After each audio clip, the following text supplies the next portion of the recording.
والممارسين الصحيين والقطاعات المهتمة، بهدف تمكين الممارس الصحي من مصادر تطوير مهني حديثة ومبتكرة، ونستعرض ما تم إنجازه خلال العام.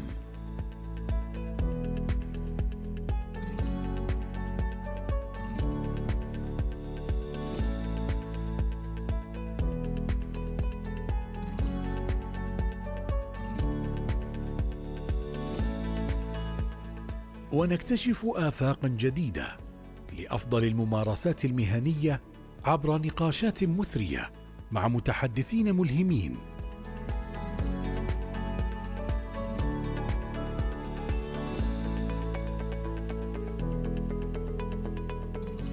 وفرصاً استثمارية لتنمية المعرفة والمهارات من خلال ورش عمل متنوعة تساهم في ضمان جودة الرعاية الصحية وتحقيق برامج رؤية المملكة 2030. في الملتقى الرابع للتطوير المهني في القطاع الصحي، رحلة تعلم لا تنتهي.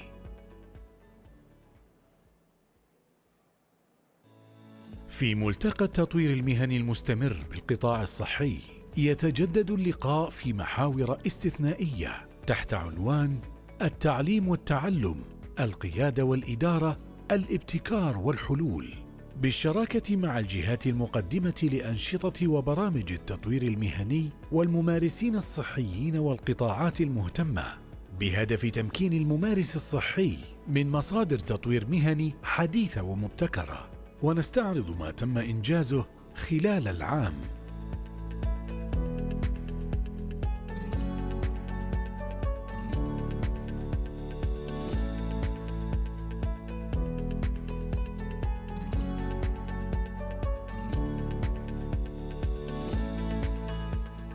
ونكتشف آفاقاً جديدة لأفضل الممارسات المهنية عبر نقاشات مثرية مع متحدثين ملهمين.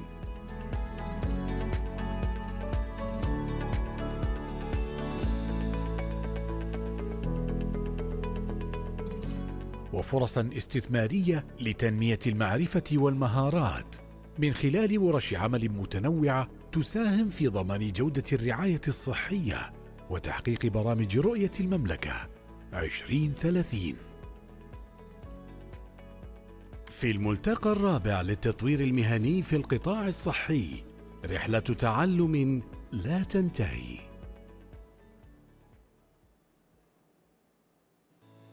في ملتقى التطوير المهني المستمر بالقطاع الصحي، يتجدد اللقاء في محاور استثنائية تحت عنوان التعليم والتعلم، القيادة والإدارة، الابتكار والحلول، بالشراكة مع الجهات المقدمة لأنشطة وبرامج التطوير المهني والممارسين الصحيين والقطاعات المهتمة، بهدف تمكين الممارس الصحي من مصادر تطوير مهني حديثة ومبتكرة، ونستعرض ما تم إنجازه خلال العام.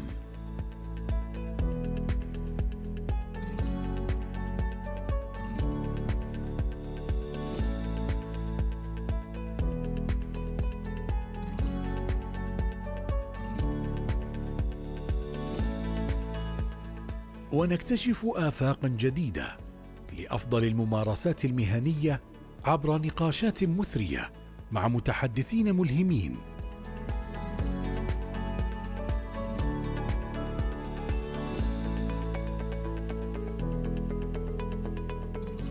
وفرصاً استثمارية لتنمية المعرفة والمهارات من خلال ورش عمل متنوعة تساهم في ضمان جودة الرعاية الصحية وتحقيق برامج رؤية المملكة 2030.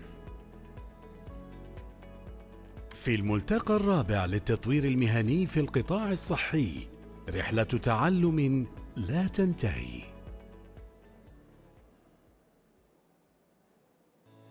في ملتقى التطوير المهني المستمر بالقطاع الصحي، يتجدد اللقاء في محاور استثنائية تحت عنوان التعليم والتعلم، القيادة والإدارة، الابتكار والحلول، بالشراكة مع الجهات المقدمة لأنشطة وبرامج التطوير المهني والممارسين الصحيين والقطاعات المهتمة، بهدف تمكين الممارس الصحي من مصادر تطوير مهني حديثة ومبتكرة، ونستعرض ما تم إنجازه خلال العام.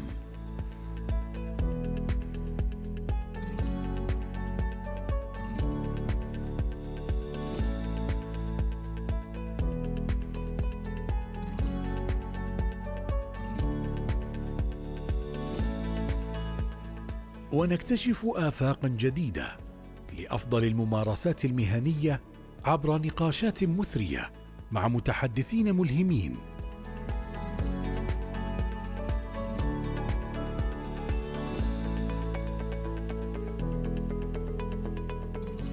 وفرصا استثمارية لتنمية المعرفة والمهارات من خلال ورش عمل متنوعة تساهم في ضمان جودة الرعاية الصحية وتحقيق برامج رؤية المملكة 2030. في الملتقى الرابع للتطوير المهني في القطاع الصحي، رحلة تعلم لا تنتهي.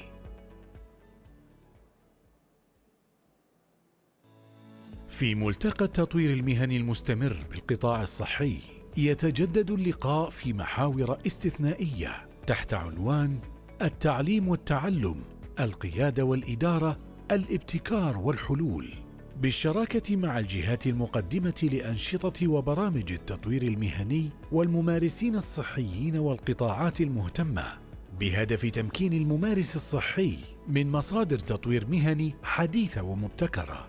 ونستعرض ما تم إنجازه خلال العام.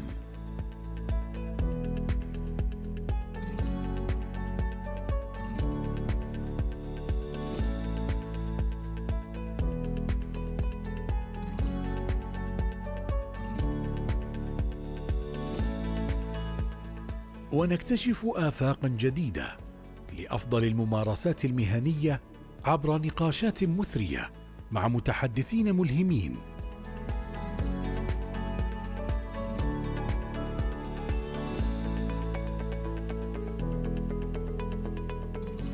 وفرصا استثمارية لتنمية المعرفة والمهارات من خلال ورش عمل متنوعة تساهم في ضمان جودة الرعاية الصحية وتحقيق برامج رؤية المملكة 2030. في الملتقى الرابع للتطوير المهني في القطاع الصحي، رحلة تعلم لا تنتهي.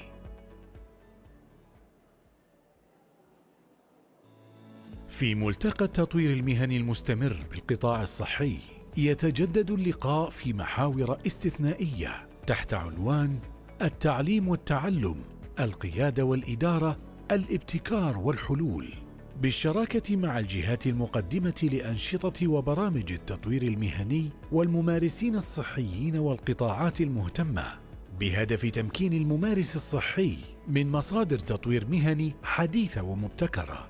ونستعرض ما تم إنجازه خلال العام.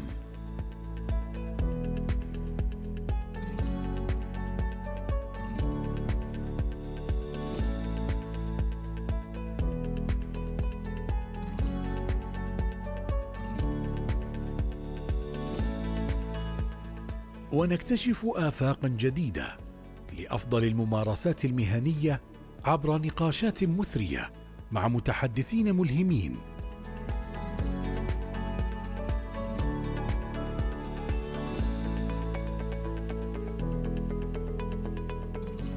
وفرصا استثمارية لتنمية المعرفة والمهارات من خلال ورش عمل متنوعة تساهم في ضمان جودة الرعاية الصحية وتحقيق برامج رؤية المملكة 2030. في الملتقى الرابع للتطوير المهني في القطاع الصحي، رحلة تعلم لا تنتهي. في ملتقى التطوير المهني المستمر بالقطاع الصحي، يتجدد اللقاء في محاور استثنائية تحت عنوان التعليم والتعلم، القيادة والإدارة، الابتكار والحلول، بالشراكة مع الجهات المقدمة لأنشطة وبرامج التطوير المهني والممارسين الصحيين والقطاعات المهتمة، بهدف تمكين الممارس الصحي من مصادر تطوير مهني حديثة ومبتكرة. ونستعرض ما تم إنجازه خلال العام.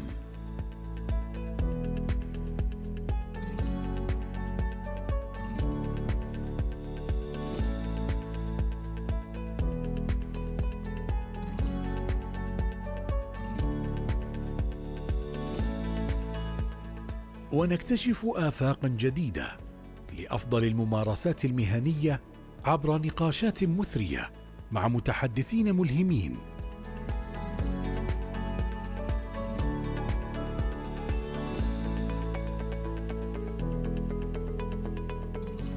وفرصا استثمارية لتنمية المعرفة والمهارات من خلال ورش عمل متنوعة تساهم في ضمان جودة الرعاية الصحية وتحقيق برامج رؤية المملكة 2030. في الملتقى الرابع للتطوير المهني في القطاع الصحي، رحلة تعلم لا تنتهي.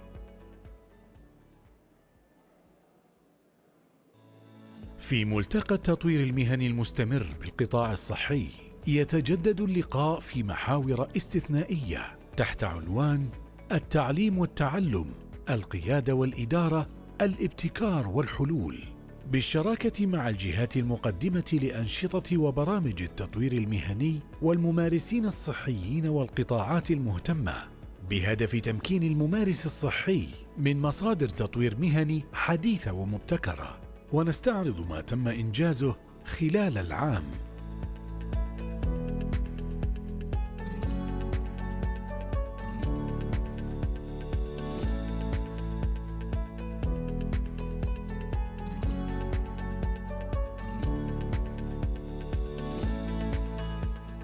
ونكتشف آفاقا جديدة لأفضل الممارسات المهنية عبر نقاشات مثرية مع متحدثين ملهمين.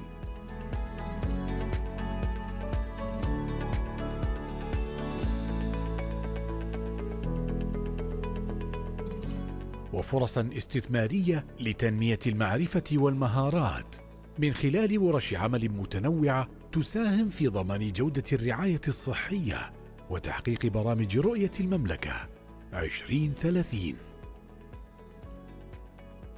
في الملتقى الرابع للتطوير المهني في القطاع الصحي، رحلة تعلم لا تنتهي. في ملتقى التطوير المهني المستمر بالقطاع الصحي، يتجدد اللقاء في محاور استثنائية تحت عنوان التعليم والتعلم، القيادة والإدارة، الابتكار والحلول، بالشراكة مع الجهات المقدمة لأنشطة وبرامج التطوير المهني والممارسين الصحيين والقطاعات المهتمة، بهدف تمكين الممارس الصحي من مصادر تطوير مهني حديثة ومبتكرة.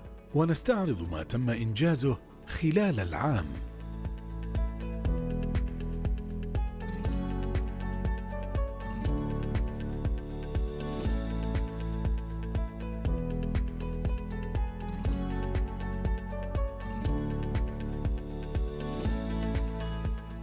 ونكتشف آفاقا جديدة لأفضل الممارسات المهنية عبر نقاشات مثرية مع متحدثين ملهمين.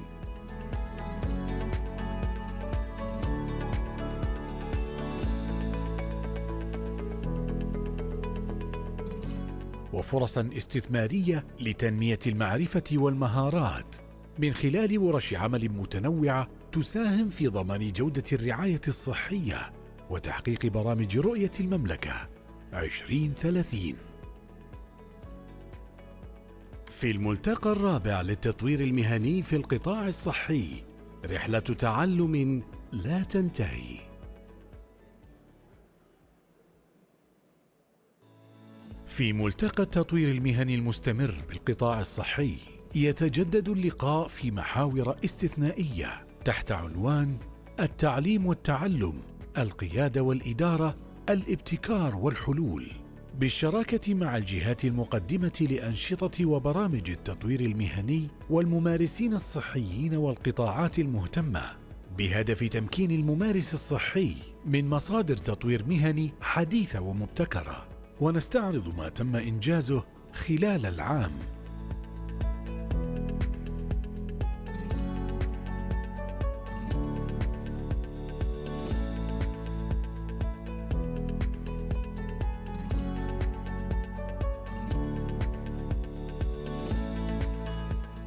ونكتشف آفاقا جديدة لأفضل الممارسات المهنية عبر نقاشات مثرية مع متحدثين ملهمين.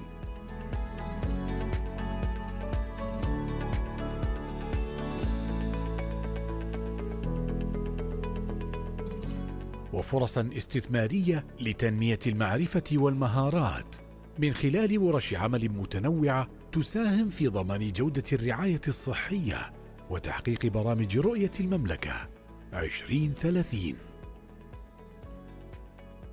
في الملتقى الرابع للتطوير المهني في القطاع الصحي، رحلة تعلم لا تنتهي.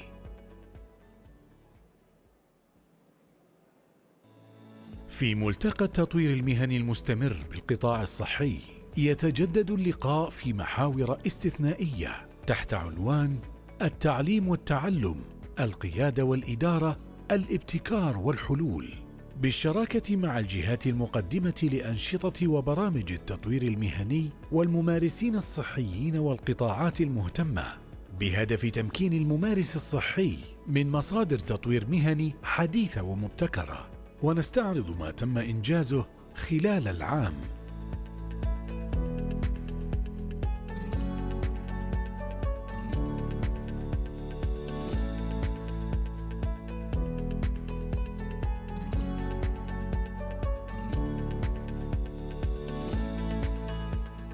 ونكتشف آفاقا جديدة لأفضل الممارسات المهنية عبر نقاشات مثرية مع متحدثين ملهمين.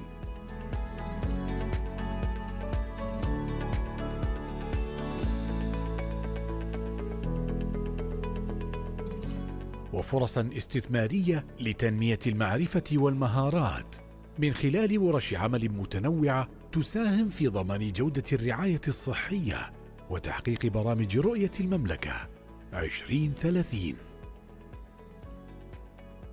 في الملتقى الرابع للتطوير المهني في القطاع الصحي، رحلة تعلم لا تنتهي.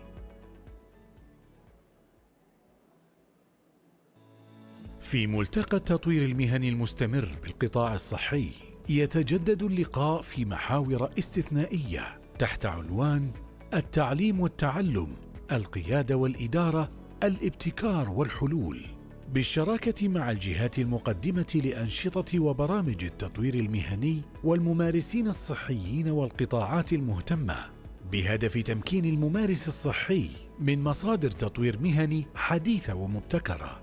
ونستعرض ما تم إنجازه خلال العام.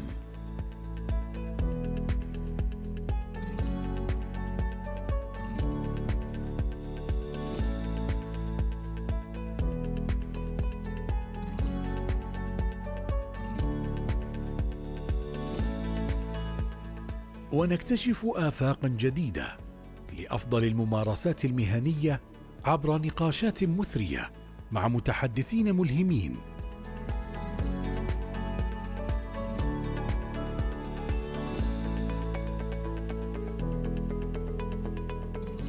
وفرصا استثمارية لتنمية المعرفة والمهارات من خلال ورش عمل متنوعة تساهم في ضمان جودة الرعاية الصحية وتحقيق برامج رؤية المملكة 2030.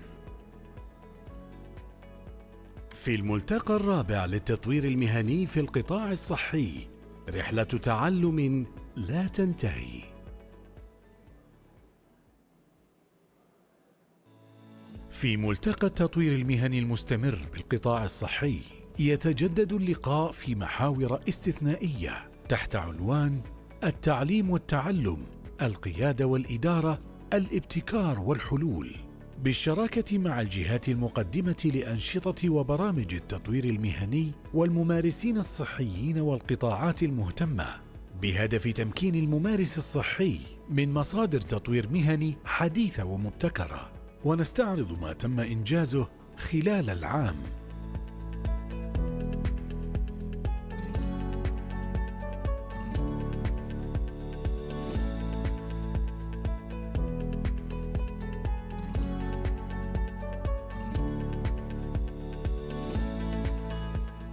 ونكتشف آفاقا جديدة لأفضل الممارسات المهنية عبر نقاشات مثرية مع متحدثين ملهمين،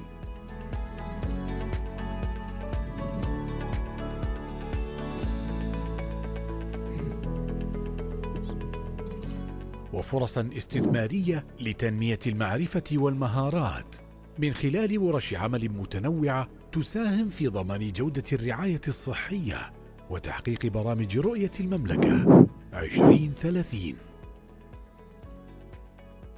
في الملتقى الرابع للتطوير المهني في القطاع الصحي، رحلة تعلم لا تنتهي.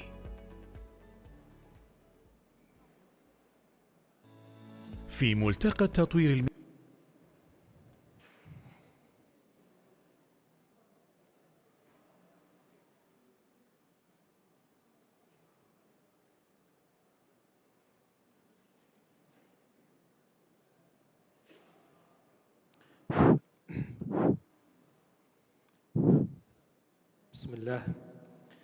بسم الله الرحمن الرحيم.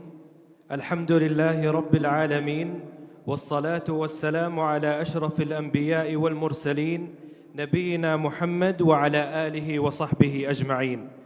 سعادة الأمين العام للهيئة السعودية للتخصصات الصحية الأستاذ الدكتور أوس بن إبراهيم الشمسان، أصحاب السعادة قيادات القطاع الصحي والتطوير المهني في المملكة ودول الخليج والممارسين الصحيين، ضيوفنا الكرام، السلام عليكم ورحمة الله وبركاته.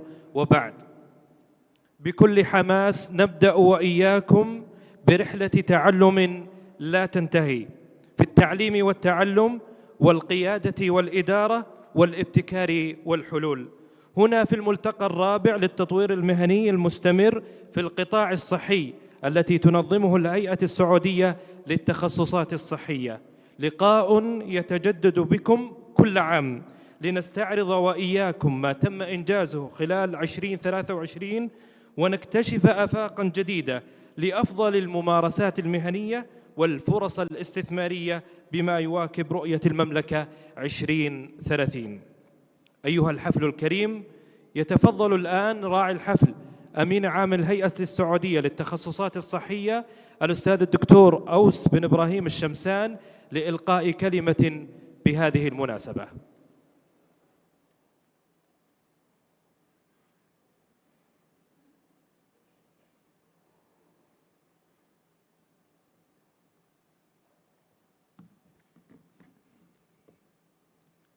السلام عليكم ورحمة الله. أسعد الله صباحكم جميعا وحياكم الله في هذا الملتقى، ملتقى التطوير المهني. حقيقة لا يخفاكم بأن هيئة التخصصات الصحية مهمتها الأساسية وفق نظام تأسيسها هو تطوير الأداء المهني الصحي. تهدف الهيئة إلى تطوير الأداء المهني الصحي وتعزيز وتنمية القدرات وإثراء الفكر العلمي والتطبيق العملي السليم في التخصصات الصحية المختلفة، وأنيط بها عدة مهام، من ضمنها وضع البرامج التخصصية المهنية بما في ذلك برامج التعليم المستمر وغيرها من المهام. فتطوير الأداء المهني الصحي هو أساس إنشاء الهيئة، ولهذا وجدت الهيئة، لأن حياة الممارس الصحي هي رحلة من التعلم، من بداية قراره بدخوله إلى إحدى الكليات الصحية إلى أن ينتهي به المسار إلى نهاية التقاعد أو الوفاة بعد عمر طويل ومديد ومأجور بإذن الله. فاليوم احنا في هذا المسار، مسار التطوير المهني، وهي رحلة الممارس الصحي. واليوم نؤكد على هذا الدور المنوط بالهيئة، ولا تستطيع الهيئة أن تقوم بهذا الدور إلا بتضافر جميع الجهات في تقديم التطوير المهني من خلال البرامج، من خلال مراكزها. والدور الأساسي للممارس الصحي ببناء رحلة التطوير المهني، وهذا أمر مهم جدا وضروري، بحيث يكون الممارس الصحي هو محور لهذه العملية التعليمية. وهذا بإذن الله هو الدور الذي ستقوم به الهيئة بتمكين الجهات، تمكين الممارسين الصحيين لرسم مساراتهم المهنية. اليوم عندنا عدة أمور نحتفل بها. نحتفل بوجودكم السادة الحضور والشراكة معكم، وسعيدين بهذه الشراكة وسعيدين بتواجد الجميع. ويسرنا أن نأخذ هذه الرحلة على عدة سنوات مضت وننطلق بها في آفاق أرحب، بأن تكون الجهات المشاركة في عملية التطوير المهني هي الحاضن وهي المستضيف لهذا الملتقى في الأعوام القادمة بإذن الله. ويسعدنا في هيئة التخصصات أن نكون دائما شركاء مع جميع الجهات انطلاقا من العام المقبل بإذن الله. العام المقبل سيتم استضافة هذا الملتقى من قبل الشؤون الصحية بالحرس الوطني وجامعة الملك سعود بن عبد العزيز للعلوم الصحية في الحرس الوطني، فنحييهم على ذلك.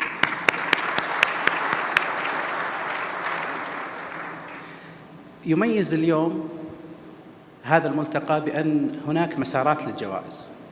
هناك مسار لجائزة الجهات المتميزة في تقديم التطوير المهني، وهناك مسار للبرامج المتميزة في التطوير المهني، وهناك مسار أيضاً لجائزة منصة مستمر.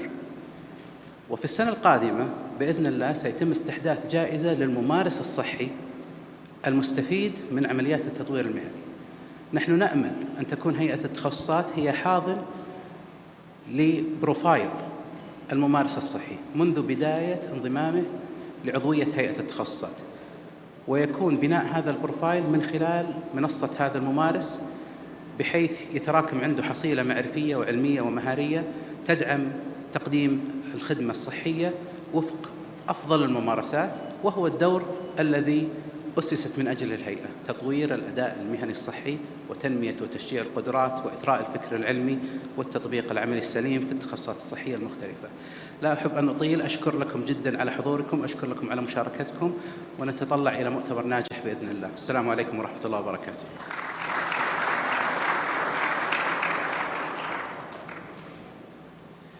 نستأذنكم سعادة الأمين تبقوا معنا لنبدأ مراسم التكريم للجهات، وندعو أيضا الأستاذة منال الناصر مستشارة التطوير المهني للاحتفاء أيضا بالجهات المميزة.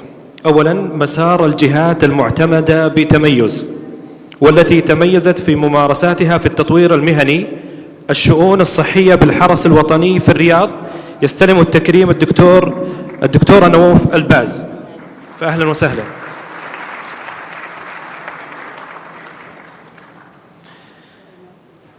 مدينة سلطان بن عبد العزيز للخدمات الإنسانية. يستلم التكريم الدكتور تخيل الجداعي.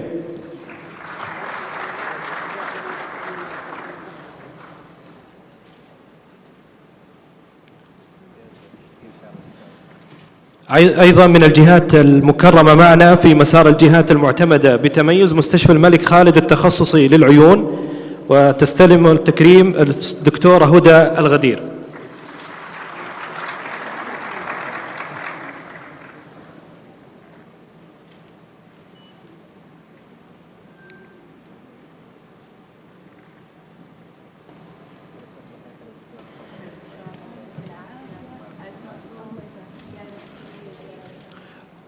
أيضا من الجهات المكرمة معنا شركة المركز الطبي الدولي، ويستلم التكريم الدكتور علاء نزال.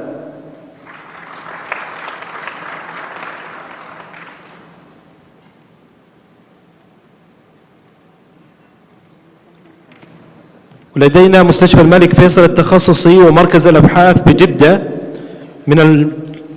من الفائزين والجهات المعتمدة التي تميزت في مسار تميز: الدكتور أزار قدس.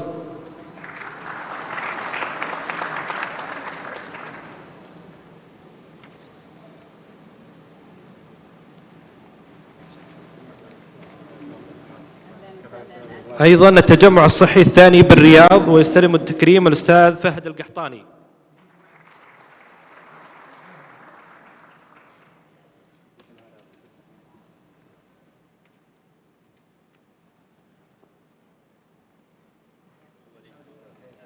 والجهة المكرمة أيضا تجمع الشرقية الصحي، ويستلم التكريم الدكتورة ميسون العقيلي.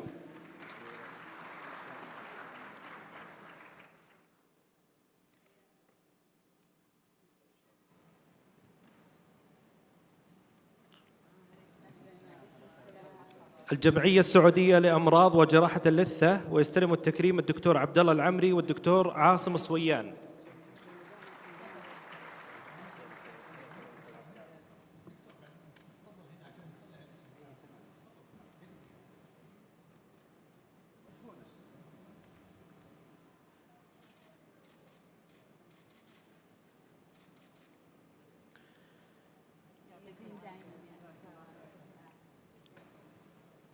وأيضا معنا الجمعية السعودية لأمراض الصرع، ويستلم التكريم الدكتور فيصل العتيبي.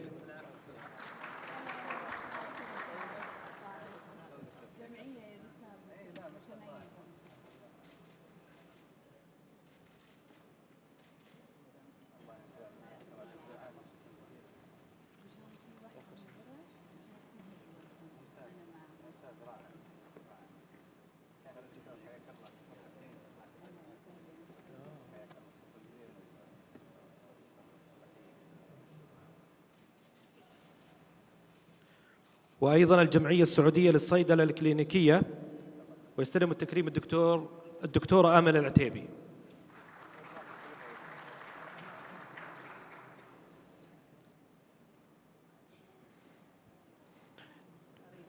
في المسار الثاني من الجوائز والتكريم البرامج المهنية المتخصصة المتميزة، والتي قدمت هذه الجهات برامج تهدف مخرجاتها لدعم الاحتياج الوطني بجودة متميز وأداء استثنائي. ويستلم التكريم الجهة الفائزة والمكرمة معنا الإدارة العامة للشؤون الأكاديمية والتدريب وزارة الصحة، وتستلم التكريم الأستاذة وجدان عسيري.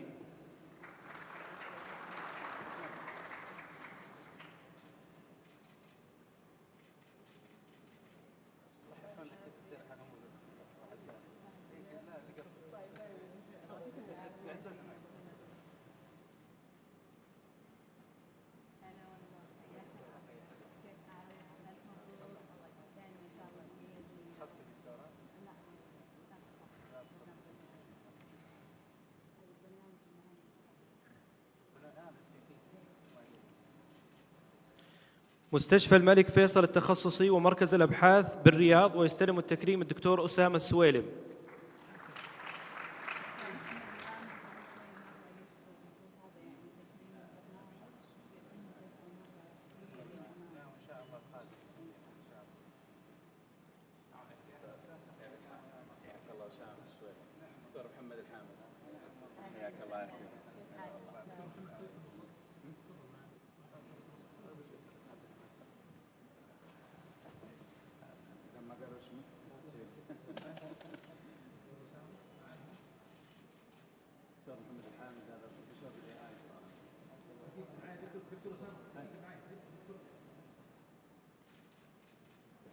ثالثاً مسار جائزة منصة مستمر، والجائزة التي تمنح للجهات بالشراكة مع الشريك الاستراتيجي للهيئة شركة علم، والتي تميزت بآلية تقديمها عبر منصة الهيئة للتطوير المهني مستمر بقيمة 50,000 ريال.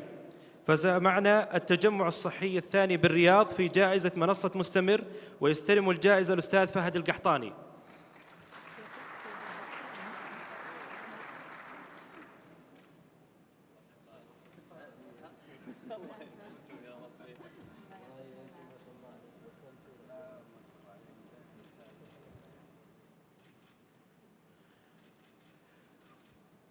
والفائز الثاني في جائزة منصة مستمر جمعية السعودية للصيدلة الكلينيكية، تستلمها الدكتور آمل العتيبي، وذلك في مسار اعتماد الأنشطة.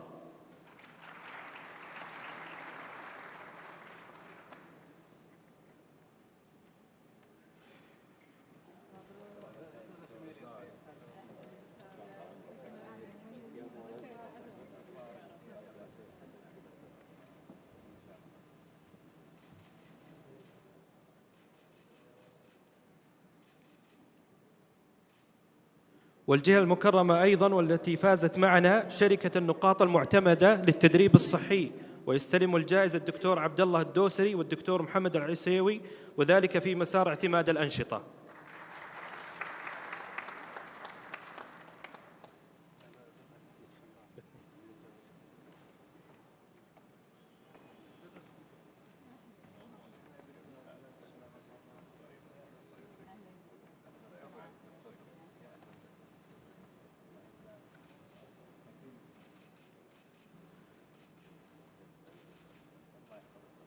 وأيضا الجمعية السعودية لطب الأسنان الدكتور زياد اللاحم في مسار اعتماد البرامج.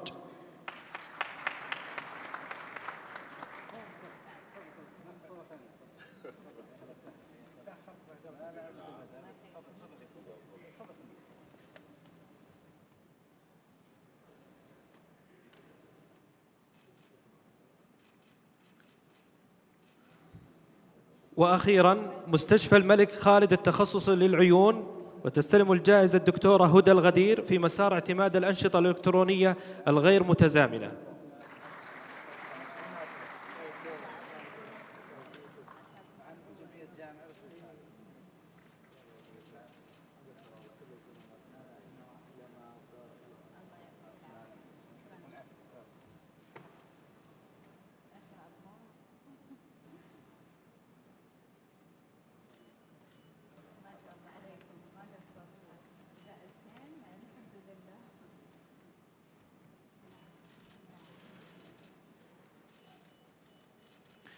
مبروك لكل المكرمين والفائزين معنا في هذه النسخة الرابعة من ملتقى التطوير المهني المستمر في القطاع الصحي من الجهات والشركاء الرئيسيين والتي تساهم في تجويد كفاءة الممارس الصحي. شكرا لكم على حضوركم. نستأذنكم ضيوفنا الكرام لمشاهدة هذا العرض المرئي عن رحلة التطوير المهني المستمر.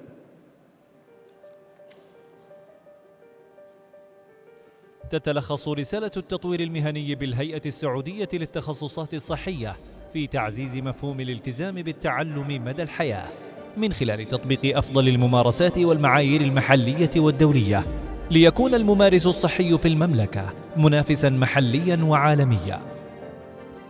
وتأتي المواءمة مع المعايير العالمية وتعزيز دور الجهات لخلق بيئة داعمة ومحفزة لأساليب التعلم المتنوعة، إضافة لتنمية القدرات المهارية والمعرفية لمقدم الخدمات، وإلى التوسع في ابتكار مصادر تطوير مهني تلهم الممارس الصحي. ومن هنا قمنا برفع وتحسين معايير الجهات المعتمدة للتطوير المهني من خلال تجديد اعتمادها وتقدير جهود المراكز المتميزة في ممارساتها.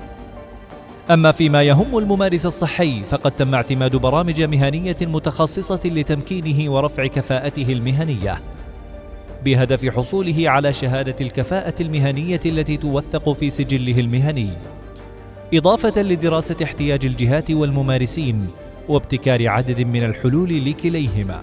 وسعيا لبناء مجتمع التطوير المهني الكفء، تم تقديم العديد من المبادرات والبرامج المخصصة لتنمية القدرات البشرية وورش العمل التدريبية، إضافة للقيام بشراكات وتوقيع اتفاقيات وبناء علاقات مع جهات ومنظمات محلية وعالمية لتبادل الخبرات والمعارف. نسعى دوما لقيادة التطوير المهني المستمر نحو التعليم والتعلم بطرق مبتكرة تحاكي أحدث التجارب العالمية.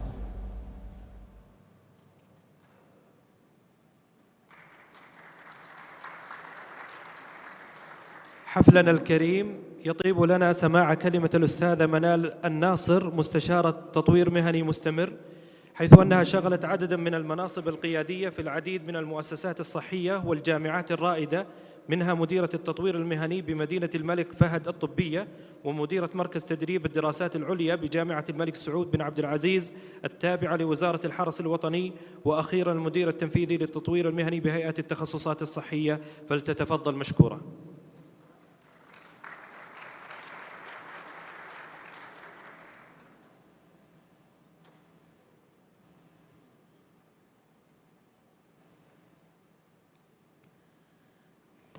بسم الله الرحمن الرحيم. السلام عليكم ورحمة الله وبركاته.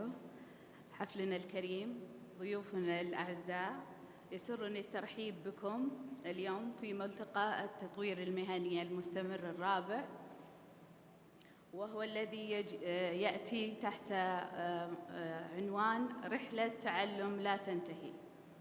وكما بدأنا بكم وبدأنا بتطلعاتكم وتلمس احتياجات الممارسين الصحيين، فإننا نلتقي اليوم ونستمر في هذه الرحلة لنحقق معا طموحاتنا، ولنحتفل إن شاء الله اليوم بإنجازاتنا معا ونتشارك تطلعاتنا المستقبلية للتطوير المهني المستمر في مجال الرعاية الصحية. في المجال الصحي كما لا يخفى عليكم جميعاً تتنامى أهمية التطوير المهني المستمر كل يوم، لتضع على عاتقنا الكثير من المسؤولية، سواء كنا هيئة لتنظيم ممارسات التطوير المهني أو كنا جهات تقدم فرص التطوير المهني، أو كنا ممارسين صحيين يحتاجون إلى التطوير المهني، أو كمهنيين في هذا المجال، فإن المسؤولية كبيرة للعمل معاً من أجل توفير ما يساعد الممارسين الصحيين لتحديث معارفهم باستمرار واكتساب مهارات إضافية وإثبات وتطوير مخرجات التحول الصحي. المستقبل يتطلب أن نتبنى نهجاً جديداً ومبتكراً لننعم بتقديم الرعاية الصحية عالية الجودة وتحسين مخرجات رعاية المرضى بما يتوافق مع رؤية وطننا العزيز وحاجات السكان ومتطلبات التحول الصحي. اسمحوا لي اليوم بطرح بعض الفرص والطموحات المستقبلية لتطوير المهني المستمر في مجال الرعاية الصحية، التي يمكن أن نلخصها في 4 محاور أساسية، وسوف نطرح بعد كل محور بعض التساؤلات التي ستكون لنا منهاجاً نسلكه في المستقبل لإضافة مزيد من التطور. أول محور هو تحقيق الاستدامة من خلال تعزيز مفهوم التعلم مدى الحياة، تعزيز ثقافة التعلم من أجل التطور المستمر بين الممارسين والتوعية بأهميتها كجزء محوري من الممارسة المهنية الصحية. ربما هو قريب من طبيعة العمل في المجال الصحي، حيث أن البيئة والعمل في المجال الصحي يوفر بيئة تحفز على التعلم مدى الحياة والتنقل بسلاسة وتكامل بين فرص التعلم المختلفة من خلال الممارسة اليومية، وهذا ما نراه في سلوكيات الممارسين الصحيين عندما تواجههم أي تحديات، فدائما التعلم المستمر هو مسارهم وحلهم القريب جدا منهم. ولكن يجب أن تتضمن هذه البيئة مجموعة متنوعة من أوضاع وسبل التعلم. نحن في وقت نحتاج إلى سبل تعلم تواكب هذا العصر وتؤكد على أهمية الاستفادة من جميع أوضاع وسبل التعلم. يجب على الممارسين الصحيين أيضاً adapting يعني الحصول على طرق جديدة مثل الرفلكشن أو التأمل، التقييم الذاتي self assessment، تقديم الملاحظات لتعزيز التحسين المستمر. بهذه الطريقة يمكن للممارس أن يبقى على اطلاع بأحدث التطورات في المجال والتكيف مع الممارسات المتغيرة.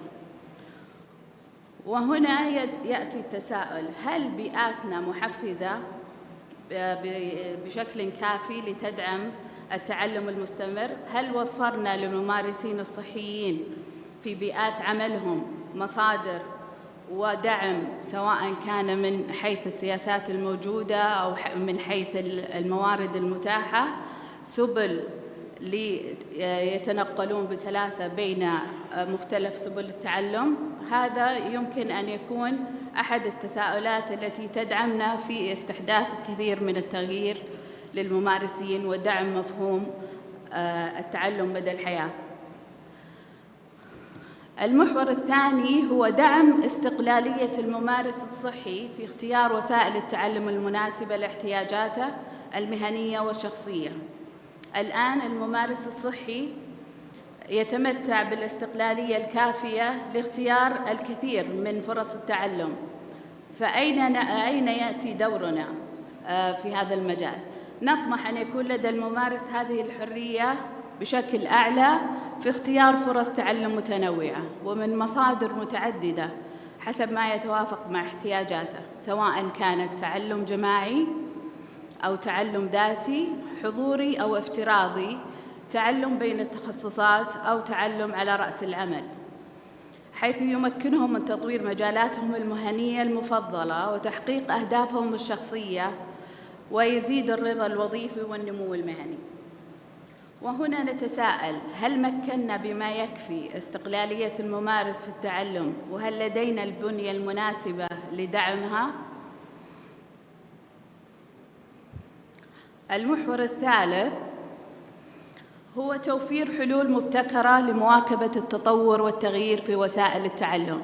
لا يخفى عليكم أن هناك تطور تكنولوجي مستمر، وأيضاً تطور صحي مستمر في مجال الصحي، وهناك تغير في سلوكيات ووسائل التعلم، وهذا ما لاحظناه في العديد من الفترات الماضية سواء خلال جائحة كورونا أو بعدها.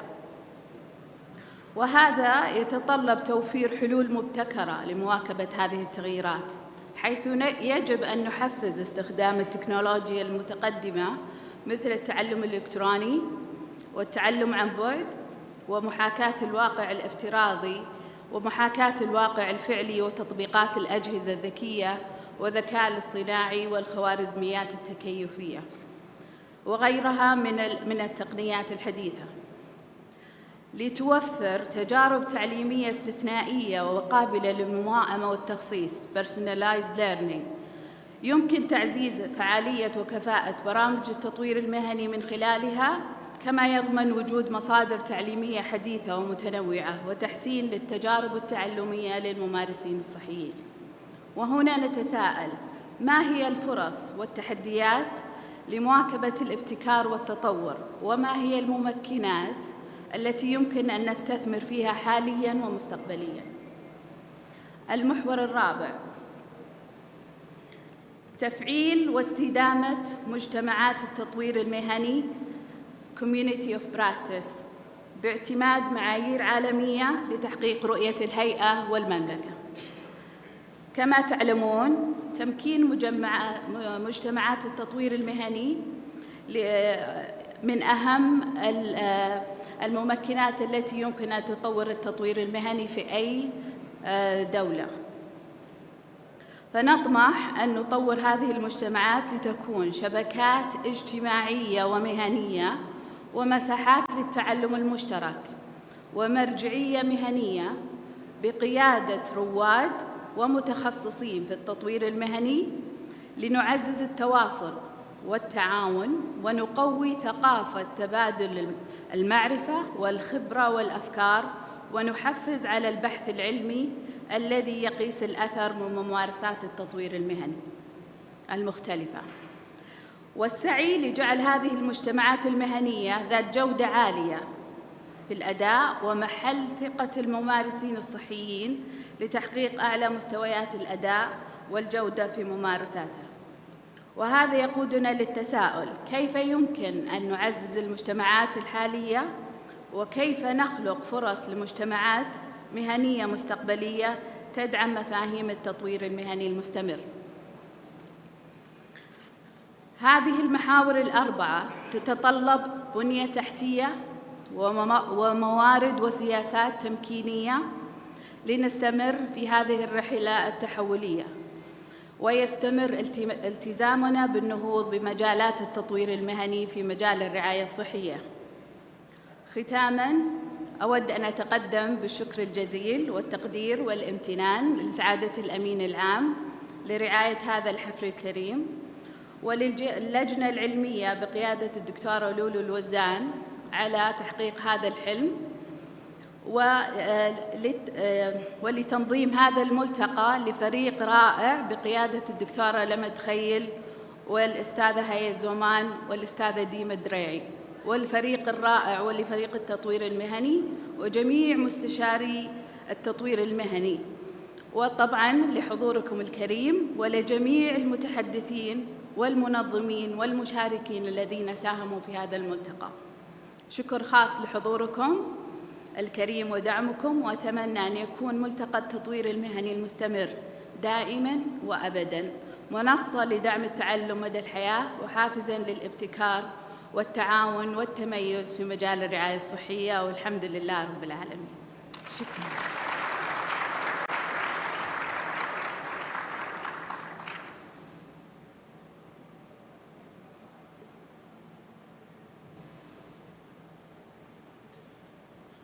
شكرا لك أستاذة منال، وشكرا لكم ضيوفنا الكرام، ونأمل منكم أن تستمتعوا معنا ببضع دقائق من الراحة. بعدها سنكمل بإذن الله بقية فقرات الملتقى في تمام الساعة 10:10 صباحا، وشكرا لكم.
واحد اثنين تشيك تشيك.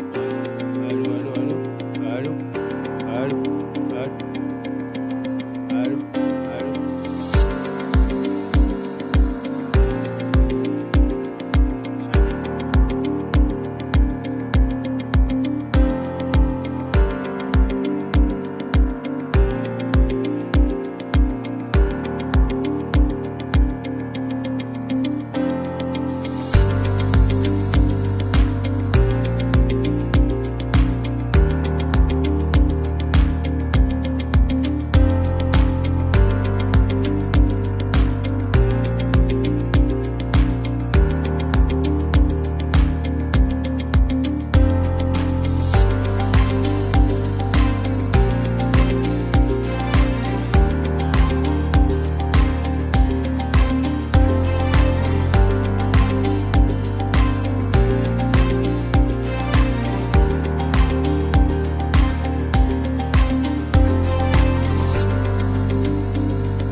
test 1.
مرحبا بكم جميعا ضيوفنا الكرام، ضيوف الملتقى الرابع للتطوير المهني المستمر في القطاع الصحي، والذي تنظمه الهيئة السعودية للتخصصات الصحية تحت شعار رحلة تعلم لا تنتهي. نعود من جديد لاستكمال أجندة الملتقى. المدير التنفيذي لمركز تعزيز الرعاية الصحية الحكيمة لتتحدث عن دور التطوير المهني المستمر في التحول الصحي الدكتورة ريم البنيان. ونشير أن الدكتورة ريم البنيان هي الرئيس التنفيذي لمركز تعزيز الرعاية الصحية الحكيمة، وهو جزء من النظام التحول الصحي في المملكة العربية السعودية، وهو مركز يهدف إلى تعزيز النظام الصحي الوطني من خلال تحسين الجودة في مجال الصحة والمساهمة في بناء نظام صحي تعليمي، بالإضافة إلى مشاركاتها في رئاسة مجموعة العمل الصحية لمجموعة العشرين في عام 2020، حيث قادت المناقشات حول موضوع تحسين الجودة في الأنظمة الصحية من بين موضوعات مهمة أخرى في الصحة العالمية. فلتتفضل مشكورة دكتورة ريم البنيان.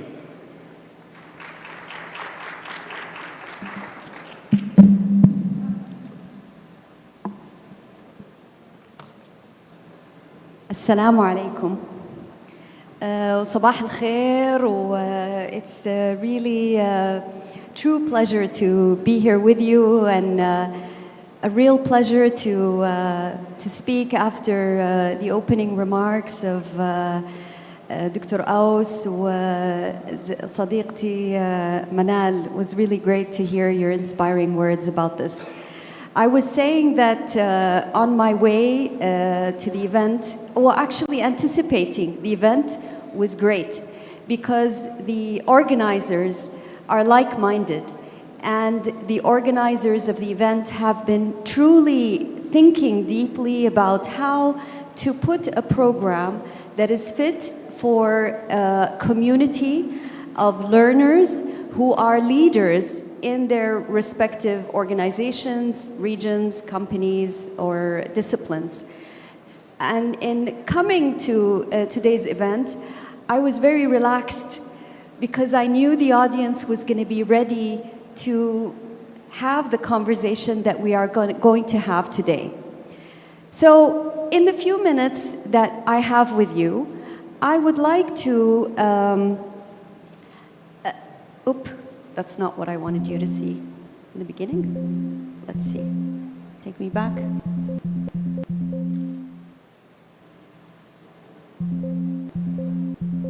Can you take me back?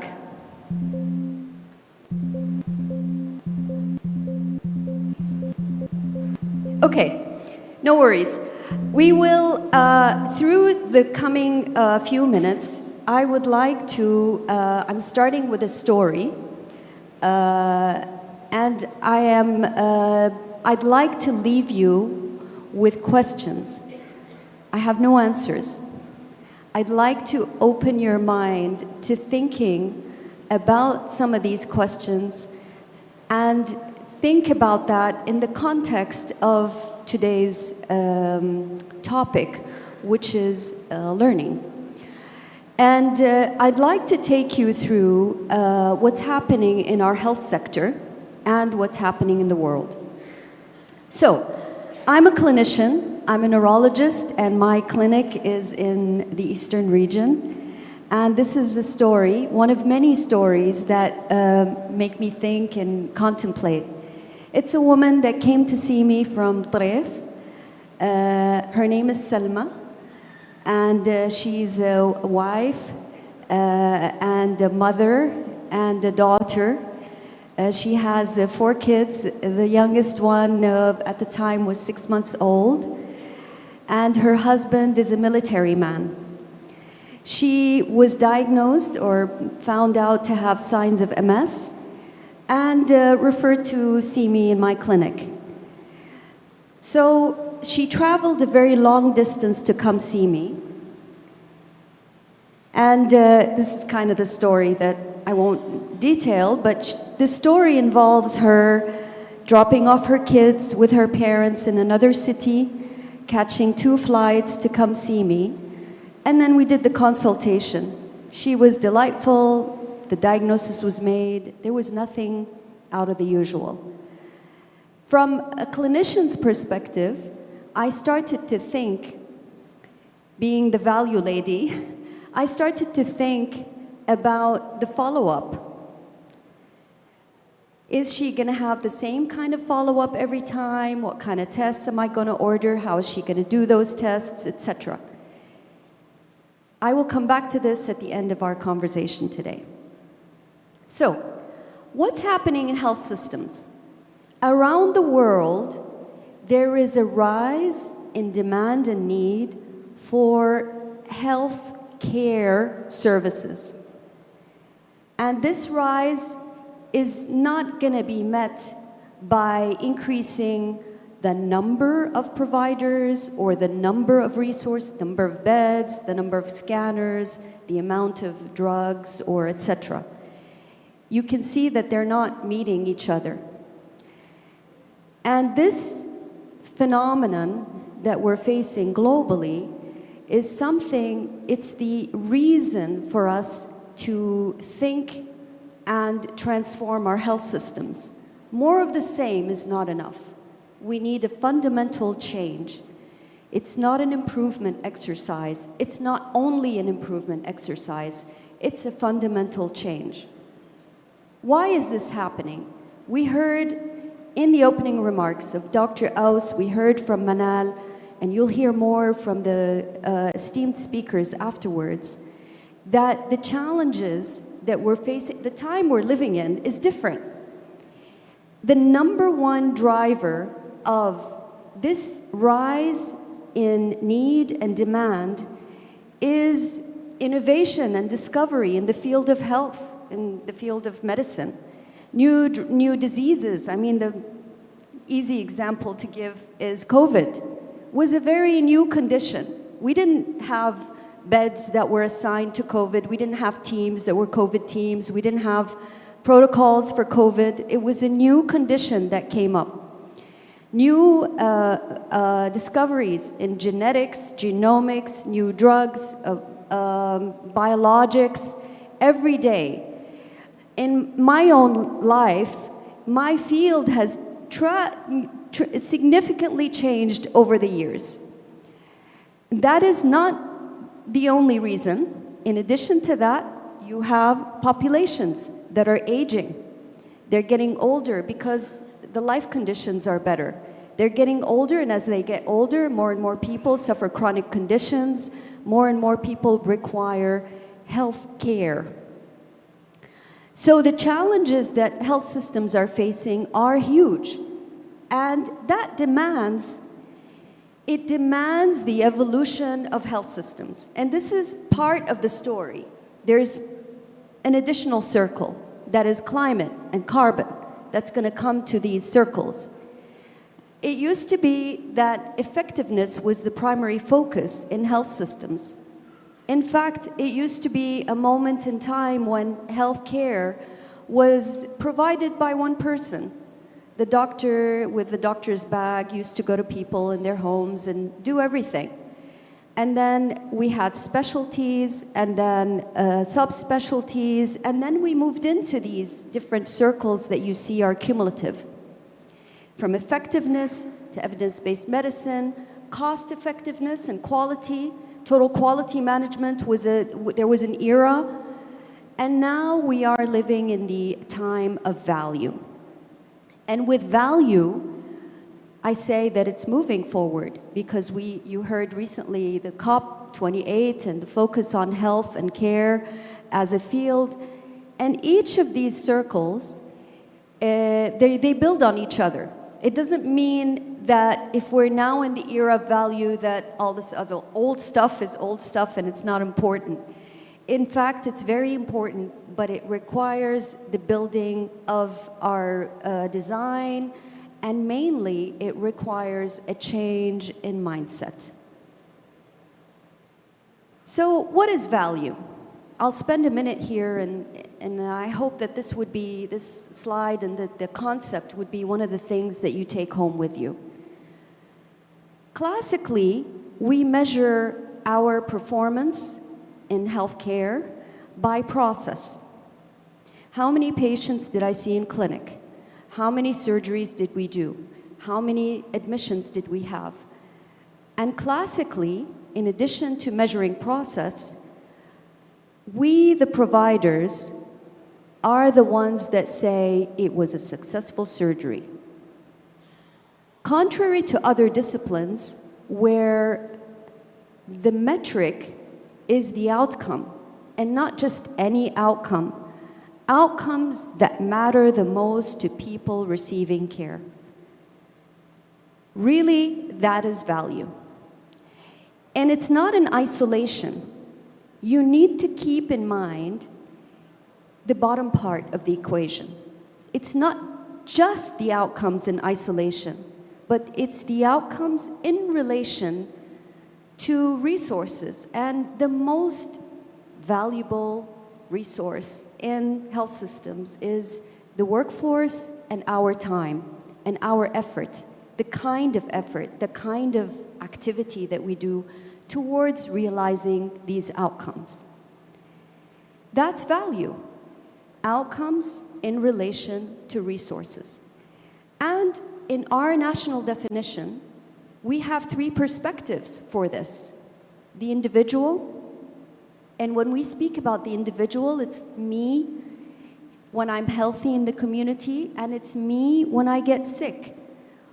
And it's co-creating the care plan when I get sick with my providers.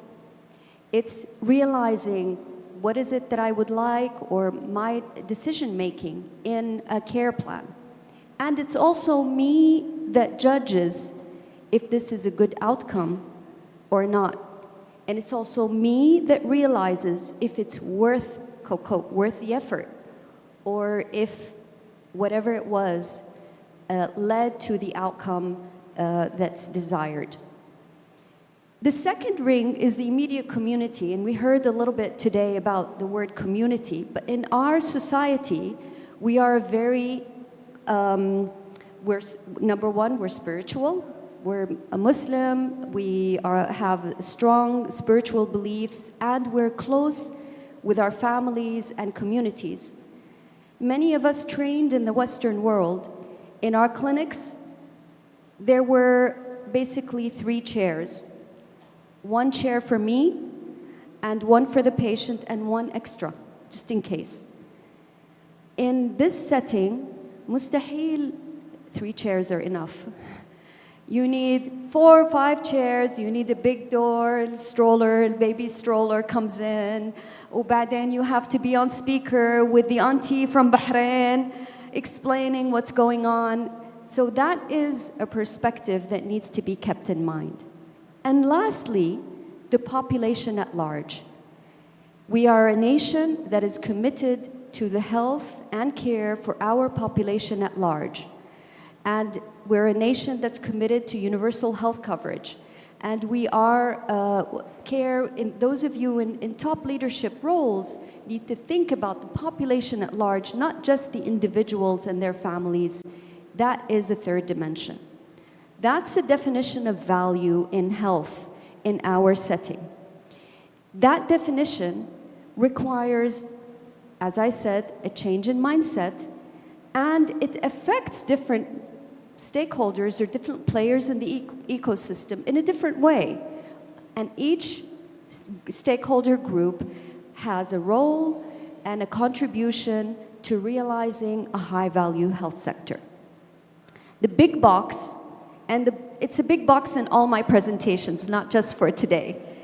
But the big box is the provider and the healthcare professional, because the provider and the healthcare professional has a key role in realizing this change. It's not enough to have the commitment from the top. We have that. We are in a unique position globally to have the commitment of our nation to transforming our sector into a high-value health sector from the top leadership of our country. But that is not enough. You need something from the bottom up to happen. You need the providers to contribute to the change that we would like to realize. So how can we prepare the health professionals to undertake an active role in value in health? This event is one event where you will be thinking a lot about how this would happen. You'll be thinking about what's required, which, by the way, I'd like to say that there are no off-the-shelf solutions. There are no protocols that you can apply to the word to realize this change. It's similar to what we heard earlier about the need for innovation, evolution, change. We, being leaders in this globally, need to start to come up with some of these solutions ourselves. And I think we're very capable. In Value in Health, our center, which I'll say a word about, we are a think tank. We're a knowledge center, very, very close to the group of people in the audience. And our reason for existence is to accelerate this change through knowledge sharing, building capability, networking. We don't intend to deliver all of it. We have a program that we launched, and inshallah soon will be an accredited body by the Saudi Commission. But there was a huge interest in this program, and we had our first batch graduate, and we did a virtual graduation. You can see that we're collaborating with Muir Gray, who's a global figure in this field. And Muir is, I think he's 83 years old, and he talks to me every week. And he, every week, tells me, you are doing important work. He has seen health systems around the world, and he knows that what we're doing is unique. This is another example of a program that we did with some of the health clusters, and we did, this photo is from an event that we did with a professional society, and I was pleased to see the awards going to a range of different entities. The professional societies have a very important role. Our experience with the professional societies is that they have a status for the health professionals, because the health professional feels the membership among this society of professionals, and if this is what my society is advocating, it must be important and good. Our experience with the society, although it was a shorter program, was, in our view, more effective. A reminder that the determinants of health are largely beyond healthcare. And this is a very important perspective that we as health professionals need to realize. And this is something that we will see changing in our health sector. The focus on health and care, not only care. Measuring value is very important. And I don't intend to spend too much talking about this, but this is an example of a way in which we measure value. This is an initiative that we're conducting in our nation among 20 other countries in the world for the first time, to measure patient-reported experiences and outcomes, largely people with chronic conditions focused on primary care. Glad to detail this more during the break for whoever's interested. And similar to what we said in the beginning, when you measure something, the metric should mean something. It shouldn't just be a metric that's part of a KPI dashboard. It should mean something for the provider, for the patient, and for the leader and policymaker in making changes and decisions based on this information. How can we prepare the health professional to take an active role in value in health? Professional development should embrace innovative and flexible ways of teaching. You'll hear more about this from Dr. Boker as he takes on the stage after me. I think innovation is one of the key things that we're now living and breathing. So I'd like to land this conversation by more questions. So what do you think value is for Selma? And what do you think we should do for follow-up and the next phase in her care? She has a chronic condition. She's going to need more visits. She's going to need MRI scans and lab studies. She's a young woman, might want to have more babies. And what should we do for her in terms of the care plan where we keep value in mind? Can she do some of those tests in her city? Can we do virtual care? Can we provide some of the care in the region? Can we do some training for some of that care to be done in the region? There are many, many more questions that are very region-specific, by the way. What's good for Rafha and Arar might not be good for Abha or for Mecca or for Khobar or Dammam. Some of these questions have different answers, and that's why an event like this is really wonderful, where you have a community of practice, community of learners. Lifelong learning is the key word for today. Thank you very much.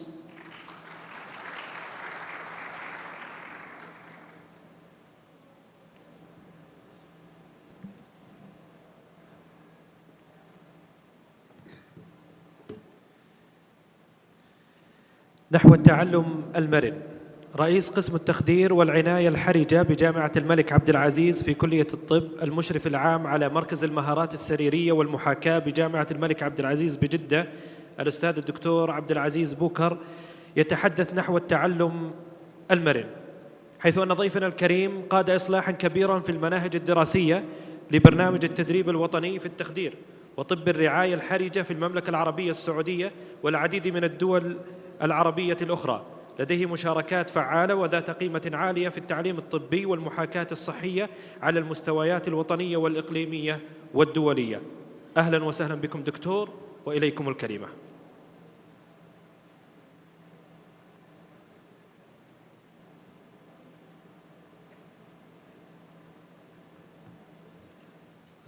Bismillah ar-Rahman ar-Rahim. Thank you very much for the kind invitation to be part of this very nice symposium. I'm looking forward to continue what the esteemed colleagues have started. And special thanks for getting me on the stage on my birthday. So I did work with different organizations for the last few years, but I'm not paid for any of my opinions that I'll be mentioning. This is where I work at King Abdulaziz University Hospital. I'm the medical director as well at this time, and I work with this amazing team of anesthesiologists and trainers for the last 20 years or so. These are the things that will be covered, and this is in keep with the overall frame of reference for today. And if we look from previous reports about the projected increase in Saudi population, we're expecting a lot of increase. And if you look just there, the amount of doctors, nurses, and beds in Saudi Arabia compared to USA and developed countries, you could see that we, long time ago, we had big gaps. And if also looked at, it's not only here. If we look at USA, very well developed country, still by 2025, they're expecting this amount of nurses shortage, physician shortage. So the need to develop new people is not only here, it's global, it's everywhere. We're part of the global problem of shortage. So there is a lot of demands and also a lot of focus on quality. Everywhere we go in our system, education, practice, or systems, always asking for higher quality standards. So I'll be talking about brief about clinical competence, then the journey of lifelong learning for adults,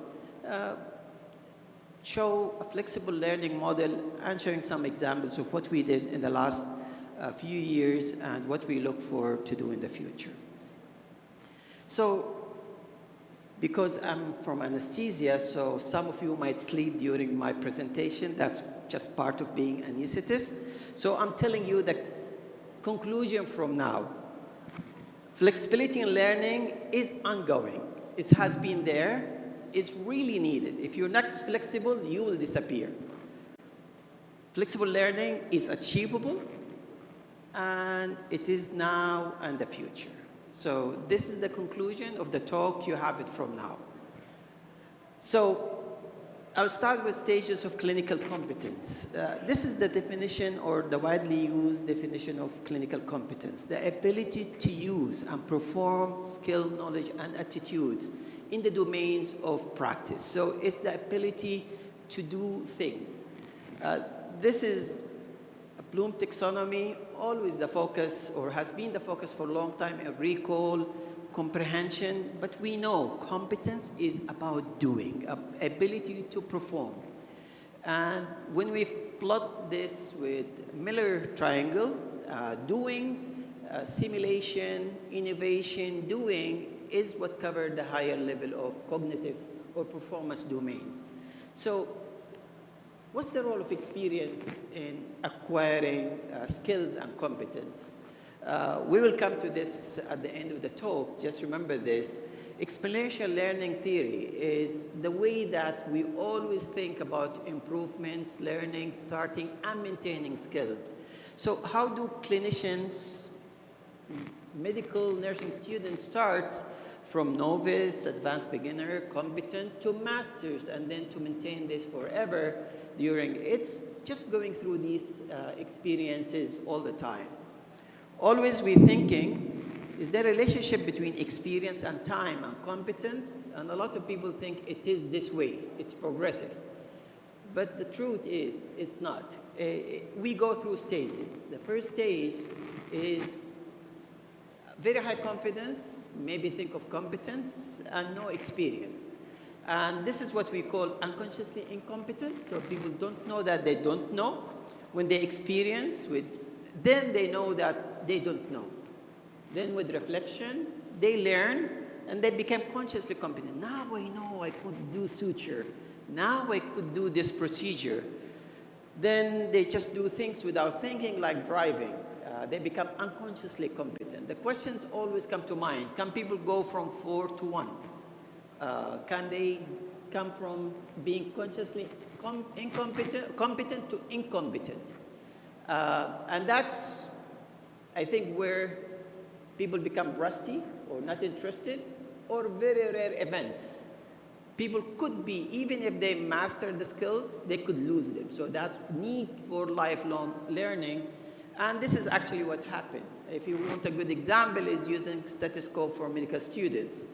They're really very good, then they graduate. Then if they continue for cardiology, they will be there because they will practice. If they go to orthopedic or plastic surgery, they will go the other way. Their ability to use that, they could lose it with time. So to maintain progressive safety and competence, people have to work, and that's what we call deliberate practice. They have to consciously reflect and think and improve and go back and define where they're short and come to that. So deliberate practice is where most of the learning happens, and this is where most of the technologies need to be focusing on, or innovations need to keep people practicing what they need to practice. So task with well-defined goal, motivation to improve, feedback, and opportunity to repeat. And that's what technologies now and innovation has to work on. Teaching and learning styles. This is a very common model. We have different stages of learners and different stages of teachers. You really have to think whether you have dependent or independent learner, because if you have dependent learner and then you have delegate or teacher, that's a mismatch. If you have an advanced practitioner or learner, and then you need to match that with very interactive, not didactic teaching. So that's why innovations and simulation bring everybody to the challenge, and I'll bring that in. So one of the very nice models to talk about flexible learning is the advanced health education in UK. For flexible learning, first the personal flexibility and then learner choices. And those are two corners. We know learners want choices. Then the most important thing, as Dr. Reem mentioned, the institutional agility. The amount of change of structures, regulations in Saudi Arabia, it's a great opportunity for change. And then training center roles to bring to value or to bring to life these changes. Just to elaborate more, we know that students and learners in CBD programs want more technology-enhanced education. They don't have a lot of time. And then they also want it for different employment. They have a job, they want a new job. So they want that. And if we determine that, when, what, where will happen, especially if we're transiting from just polyclinic to hospital, isolated practice, to clusters, a new value healthcare system, then regulations will come to bring everything together. And we do have a lot of progressive outlook from educational institutions because of a lot of reasons. Advancing technology and also what happened with COVID has advanced the use of distant learning, innovative teaching, and everything has to work together to bring forward the changes. We don't, as Dr. Reem mentioned, we don't have magic solutions, so we have to innovate and move forward. Just to put this in real life, a lot of people use smartphones. Our students are learning, need jobs here in Saudi, so they could be in Philippines, India, other country, or they could be here preparing for other countries. Our graduates and practitioners are looking to practice other countries. So we need to look for global market, for innovation. So whatever you do will benefit people in Saudi Arabia, but also could benefit people abroad. Of course, all the ministries, those are examples. They're the ones who are putting the system. And they are always on the table. We have here people from all these sectors and also the health insurance coming. And the whole value healthcare system will value innovation because even insurance company will reduce your insurance if you take the right or appropriate CBD for your profession. And that's what we're looking for, very targeted. And I think here where training institutions could focus on planning, doing, checking, and planning. And this is actually what engineers and every industry do. If you want just a very good example, space and aviation. How do they go to space and come back and they're still alive? Of course, it's just by doing this once and over again. Plan, do, check, and act. And we could always do this when we design our educational programs. This is the way that they design the shuttles and the way they go up and come down in aviation, in space, military, railway, all high performance organization use the same type of thinking. Of course, in simulation, we could start with simple tasks. Even for advanced practitioners who are out of practice, they could go for simple tasks. We started with boot camps for anesthesia residents. We do now for practitioners as well, starting with practical skills sessions, and then advancing to crisis resource management. Again, we started this for medical students, then dental students, then nursing students, then anesthesia residents, and then we took this to practitioners. This was in Jazan. The other time we've done in Hajj. So every time we do this, everybody learns something different. It's not only the doctor or the nurse or the RT. Everybody come together, and that's always has been very rewarding. We have a very high fidelity simulation now everywhere in the kingdom. I think every corner in the kingdom now have technologies using that, and this is what we using in Hajj up to now. These are regular courses. And then COVID came. The lessons learned from COVID is pre-COVID, a little use of simulation-based education program. When COVID hit, everybody used it to test the system, test individuals. And I think after COVID, it will just be going up. Recording in progress. So again, using the same cycle, act, plan, do, study, and going back, when we had with COVID, we immediately deployed our resources to do this, to prepare our teams in our center, and also with the society, the Saudi Commission, Ministry of Health, other agencies. 5C course and other things were developed, and whatever happening in Jeddah will happen in Riyadh, happen in Medina, happen in everywhere, because everything the same what happened in Canada, Europe, and we recently published our international experience in using simulation to prepare individuals and teams. This is a recently published paper about use the 5C course that was developed by the Saudi Commission together with many other societies to prepare non-critical care physicians to work in critical care. And we managed to train 65 non-critical care physicians in a matter of a week to be working in the ICU. We recently published using experiential learning theory in preparing our hospital. Everything we've done, we published, so it will be accessible so we started with drills. We started from room organization, team roles. Then if you look at the drills results, by the 6, the green one is the last drill. And you could see all the key skills has been achieved by everybody in the team with repeated simulation and distant learning. And again, in developing this, maintaining this, these are the cycles. We're going through the same cycle. And I think we could do this for many of the innovations to come. So I'll leave you with this. We all have to work together. If we're going in different direction, I think we'll do a lot of efforts, but we will not go anywhere. So we really have to put hand to hand, put direction, and battle together. So to conclude, flexibility in learning is ongoing. It has been there forever. It will continue.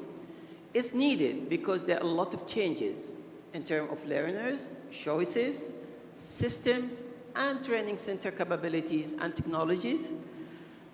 Flexible learning model is achievable, and we have lots of great examples. I'm sure this morning and this afternoon you will see a lot, and it's just a start. We could do more. Flexible learning model is now and the future. Thank you very much.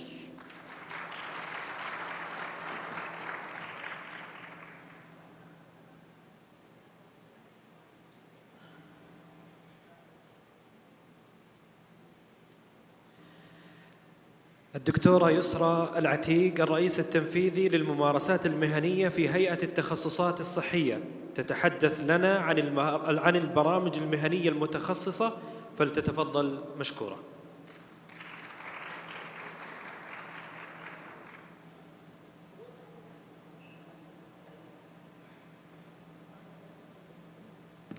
السلام عليكم ورحمة الله وبركاته. أحب أكرر أول شيء شكري وترحيبي بالضيوف الكريم، وخصوصاً المتحدثين المشاركين اليوم في البرنامج الصباحي وأيضاً في ورش العمل اللي بعد الظهر. أحب أكرر ترحيبي كمان بالحضور الكريم ومشاركتهم الفعالة في هذا الملتقى. وأحب أنتهز الفرصة الصراحة في شكر وتقديم الشكر والتقدير لفريق التطوير المهني المتميز، الحقيقة على رأسهم الأستاذة منال ودكتورة لما دخيل، على الجهود الجبارة في إعداد والتنظيم لهذا الملتقى اللي هو للسنة الرابعة، والحقيقة كمان في اختيارهم لهذا العنوان، رحلة تعلم لا تنتهي. ويعني هذه الحقيقة رسالة احنا لا نكل ولا نمل التعبير عنها في كل مناسبة. التعلم لا ينتهي، التعلم مستمر، التعلم مدى الحياة. فيعني سعيدين بوجود هذا الملتقى اللي نساهم فيه جميعا في إيصال هذه الرسالة للمجتمع الصحي بشكل عام. يمكن مشاركتي في هذا الملتقى للتعريف بالبرامج البرامج المهنية المتخصصة. والحقيقة هي ما هي برامج جديدة، يمكن أطلقت بعام 2019 بنهاية العام 2019، إلا أنها يعني إن صح التعبير أخذت حلة جديدة هذا العام، وكان مهم أن احنا نشارككم هذا التطور اللي حصل والتعريف بهذه البرامج المهنية، دورها في سد احتياج القطاع الصحي، وأيضا أدوار الجهات التطوير المهني في تفعيل هذه البرامج ويعني تقديمها للمجتمع. ما أدري هذه أشتغل عليها.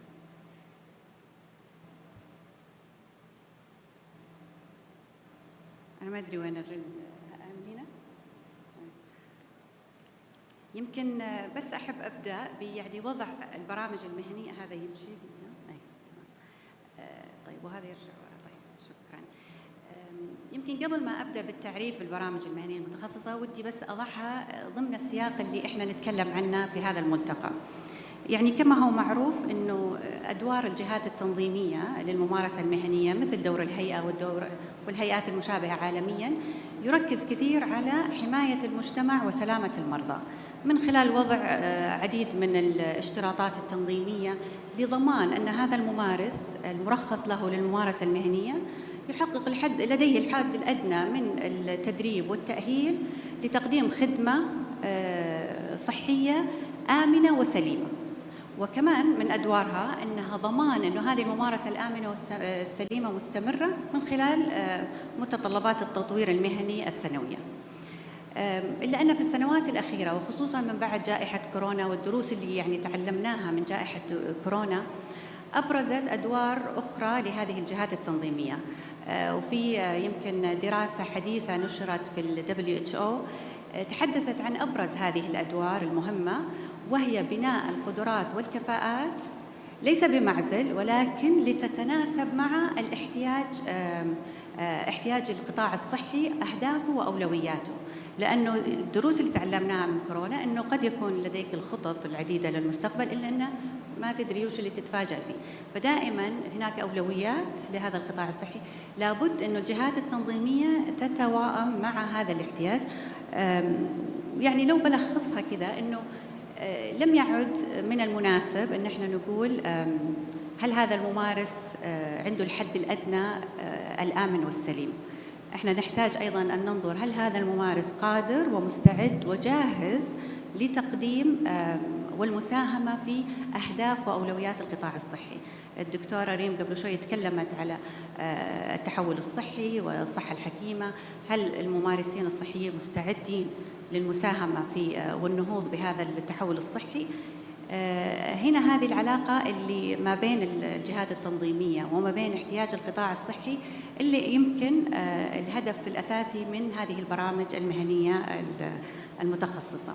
فيعني هذه بس مقدمة لوضع هذه البرامج في النطاق العام للتحول الصحي واللي ممكن تساعد فيه في يعني خدمة التحول الصحي.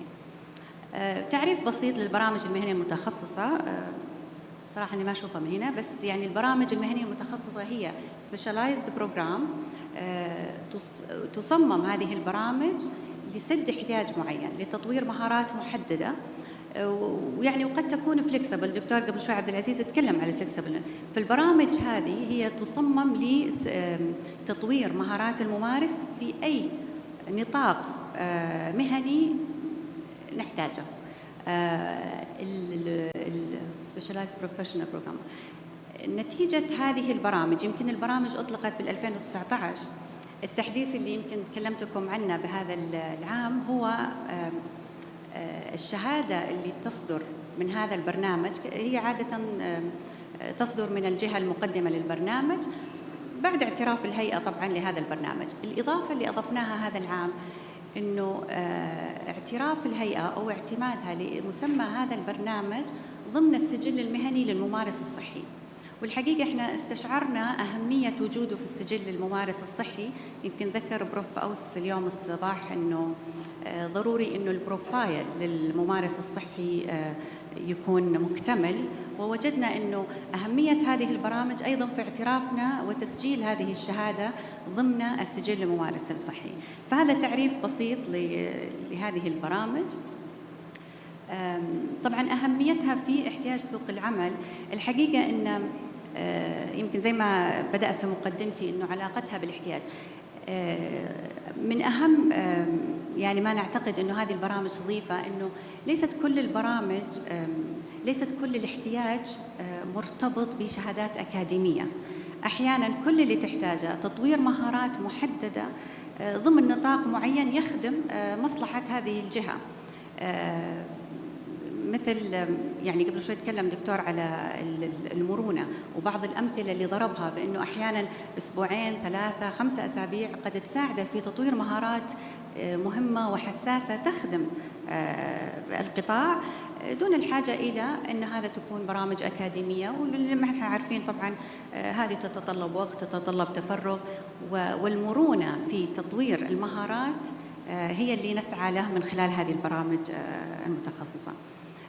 طبعاً الاحتياج ما هو بالضرورة، يعني قد يكون احتياج وطني كبير ومهم، فبالتالي البرنامج هذا يكون مبني على هذه الأسس الوطنية، ولكن قد يكون الاحتياج ترى محدد، يعني يخص المركز اللي أنت تعمل فيه، يخص الإدارة اللي أنت تعمل فيها.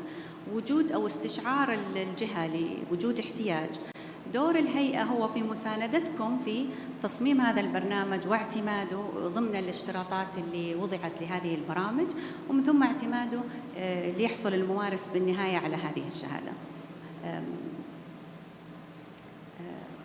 طيب، الحقيقة عندنا قصص نجاح مهمة جدا في المرحلة اللي فاتت في بناء في هذه البرامج المهنية المتخصصة، واعتقد هذه بعض منهم. الكريتيكال كير نيرسينج تكلمنا عنه كثير الحقيقة، واليوم أظنهم أخذوا كمان جائزة من الجوائز، والحقيقة هو مثال رائع لكيف هذه البرامج المهنية سدت هذا الاحتياج. يعني إحنا نقدر نقول إنه في مسارين لسد الاحتياج في الكريتيكال نيرسينج، إنه الممرضة تأخذ إجازة أو تطلع ابتعاث وتدرس الماجستير أو الدكتوراه في هذا التخصص، لكن كمان إحنا عندنا فرصة تصميم برنامج مثل برنامج المتخصص في الكريتيكال كير اللي مدته 9 شهور أظن أو سنة، يعني متأكدة. وهنا حققنا هذه المهارة المتخصصة لهذه الفئة من الممارسين اللي من خلالها يمكننا سد الاحتياج. طبعاً والأمثلة كمان على هذه البرامج كثيرة. بدأت السيرفس في 2019 زي ما قلنا، وتقريباً هذه أعداد الممارسين اللي استكملوا هذه البرامج. معليش أنا أتغير شوي علي وأنا جالسة من هنا، فبترك لكم السلايد هذه. هذه بعض الإحصائيات اللي تمت خلال، زي ما أنتم شايفين بال2020 يمكن بنهاية سنة 19 أطلق البرنامج، فبدأوا الناس يعرفون عنه. بال2020 يمكن عدد البرامج كان أقل من 10، عدد الممارسين حوالي 1000. صار في قفزة في 21 و22 هي يعني البيك حتى الآن. بال23 احنا ما زلنا في هذه السنة، لكن بعد اعتمادنا لمسمى شهادة الكفاءة المهنية وإدراجها في سجل الممارس، احتجنا إلى تطوير بعض المعايير حتى ترتقي بأنها تكون شهادة مهنية معتمدة ومدرجة في السجل. فأحياناً إضافة هذه المعايير قد تكون يعني تؤثر شوية على العدد البرامج المقدمة، لكننا نعتقد أنها مرحلية بس لاستيعاب الجهات لهذه المعايير الجديدة، ونعتقد أنها ستستمر بإذن الله. الحين ما هو دور الجهات التطوير المهني في هذا المشروع؟ طبعاً أهم حاجة يعني نعتقد أن دور مهم للجهات هو الاحتياج جاي من الجهات.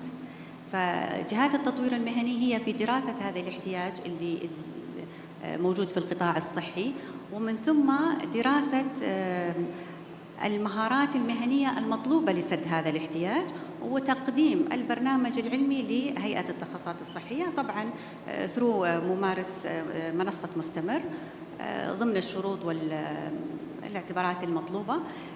لجاننا العلمية تقوم بدراسة هذه البرامج ومساندتكم في أي تعديل أو إضافة على هذا البرنامج اللي يتم اعتماده بالنهاية. ففي دور ما قبل اعتماد البرنامج هذا على الجهات. بعد اعتماد البرنامج يعني نتأمل أنه يكون دور الجهات أيضاً في تمكين الممارسين الحاصلين على هذه الشهادات المهنية. كثير من الناس أول ما بدأنا نعلن عن شهادة الكفاءة المهنية كان يعني كثير منهم يفكر في هل تصنيفي بيتغير، هل باخذ درجة وظيفية أعلى، طب أنا وش بستفيد من هذه البرامج؟ فإحنا نقول ما هو بالضرورة، إحنا ما نشوف كل خدمة تقدمها الهيئة أو كل تطوير للممارس لابد أن يرتبط بامتيازات وظيفية مالية، لكن إحنا بنتكلم على بناء قدرات. فالشهادة الشهادة هذه تعطي امتيازات لهذا الممارس. أحياناً ضمن فريق عمل واحد حاصلين بعضهم على شهادات كفاءة متخصصة في مهارات معينة يعطى امتيازات متناسبة يعني. والحقيقة أنه في أمثلة كثير على هذا الموضوع، يعني آخرها كان نقاش مع زملاء لنا في تخصص النطق والتخاطب، واللي شرحوا أنه مهارات قياس مشاكل البلع تحتاج إلى تدريب متخصص. فكان السؤال هل هذا التدريب المتخصص هو لابد أن يكون على مستوى أكاديمي، نحتاج أن احنا نبتعث الممارسين يدرسون الماجستير في هالتخصص، أو احنا نقدر نبني برنامج متخصص في مشاكل وقياس مشاكل البلع، وبالتالي أنا أبدأ في بناء كفاءات ممارسين متخصصين. مع الوقت أنا أقدر بعدين أحد هذه الالتزامات بمن حصل على هذه الشهادة الكفاءات المهنية. فهي ارتباطها بالامتيازات والقدرات الممارس وما يمكن تقديمه، نرى أنها من الجوانب اللي نحتاج فيها دعم كمان جهات التوظيف وجهات العمل المشرفة على الامتيازات السريرية والاختصاصات. يعني بهذا تقريباً هذا بملخص عن البرامج المهنية المتخصصة والمخرج النهائي لها كشهادة كفاءة مهنية. وفي ورشة عمل بعد الظهر كمان يمكن تعطي تفاصيل أكثر، كلها مؤتمتة على منصة مستمر، الشروط والاعتبارات. وأيضاً كما يعني عودناكم فريق التطوير المهني عنده دائما الكونسلتيشن لأي أحد يبغى يعرف تفاصيل أكثر عن يعني قبل تقديم هذه الخدمة. شاكرة لوقتكم واستماعكم ويعطيكم العافية.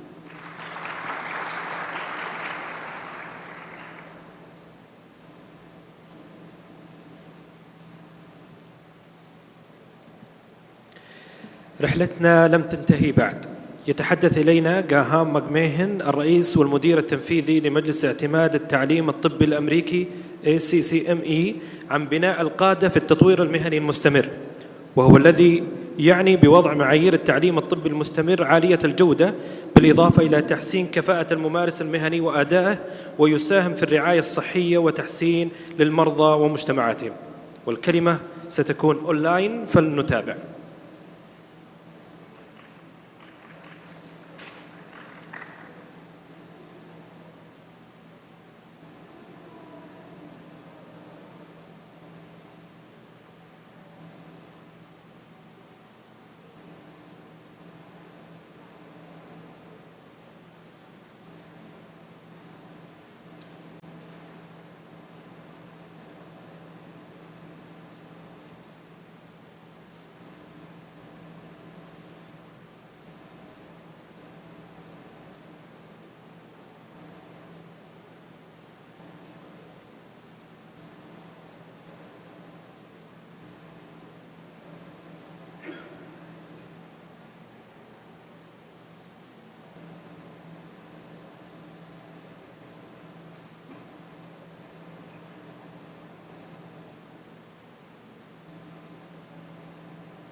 نعتذر ضيوفنا الكرام، يعني حصلت مشكلة تقنية، وراح نبدأ بإذن الله ببدء الجلسة التالية، وهي حكاية لقصص نجاح ملهمة واستثنائية من بعض الشركاء من الجهات والممارسين الصحيين عبر جلستنا القادمة تديرها الدكتورة ريم السرور. فأهلا وسهلا وبضيوفها الكرام.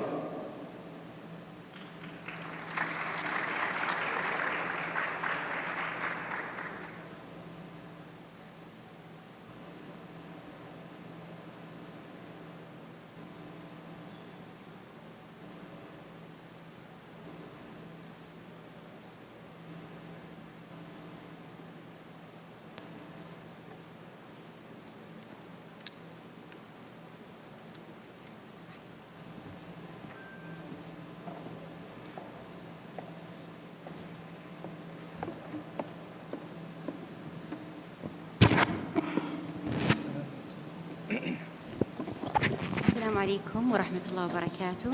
حياكم الله جميعا في لقائنا اليوم في التطوير المهني.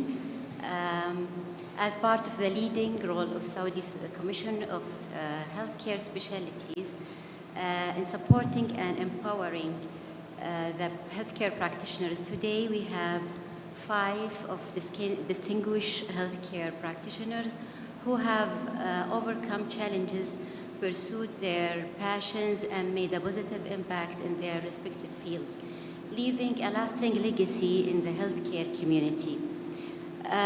Their stories serve as inspiration for aspiring healthcare professions and highlight the incredible differences that the dedicated practitioners can make in their patient life, team, and the community they serve. Please welcome our panelists today.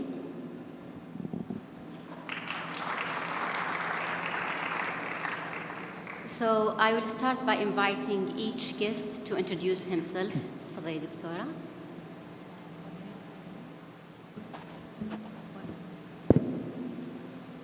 فوزية مطيري.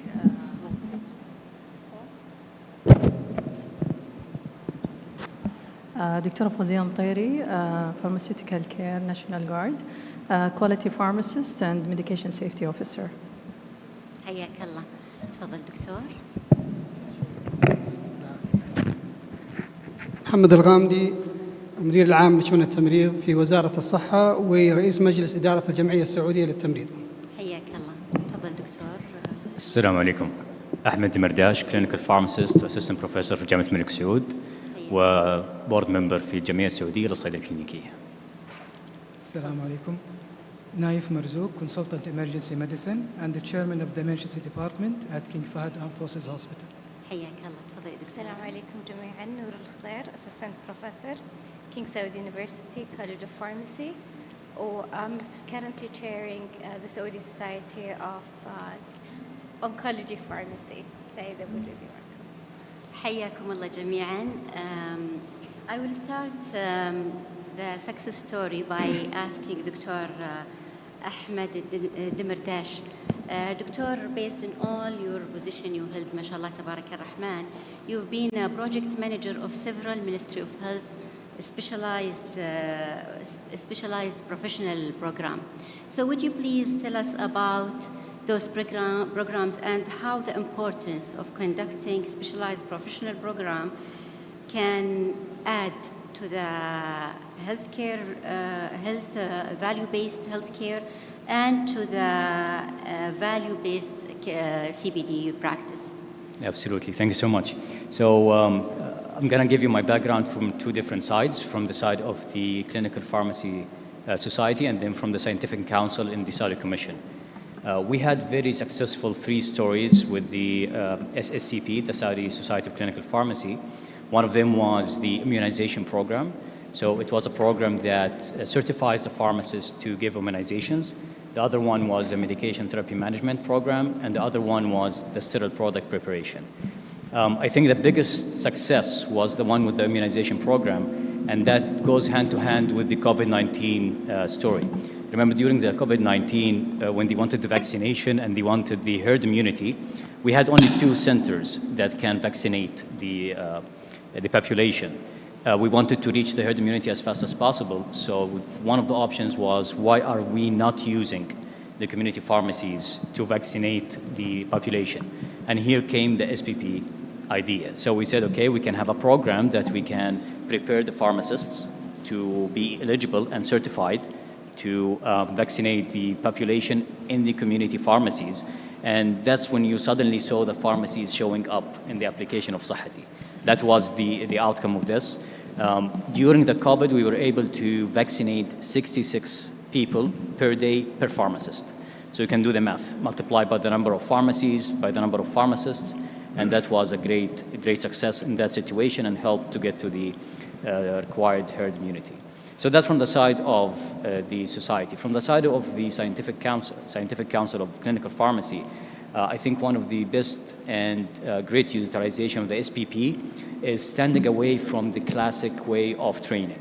So whenever you say training, whenever you say qualifications, people think about diploma, residencies or board, and fellowships, as if they are the only three ways to train people. And the reason why this is a thought is because it's linked to the card of the registration. Now came the SPP. So some of the new, let's say, the competencies, and can be done in a shorter period, between 2 weeks to 1 year. They get the certification. They don't get classified on it, but they get recognized in their card of the registration process. So these are like two different domains for using the SPPs that we really enjoyed and had successful experience with. يعني هي ما شاء الله تبارك الرحمن خدمت بوقتها اللي هو الكورونا لأنه كانت في وقت البانديميك.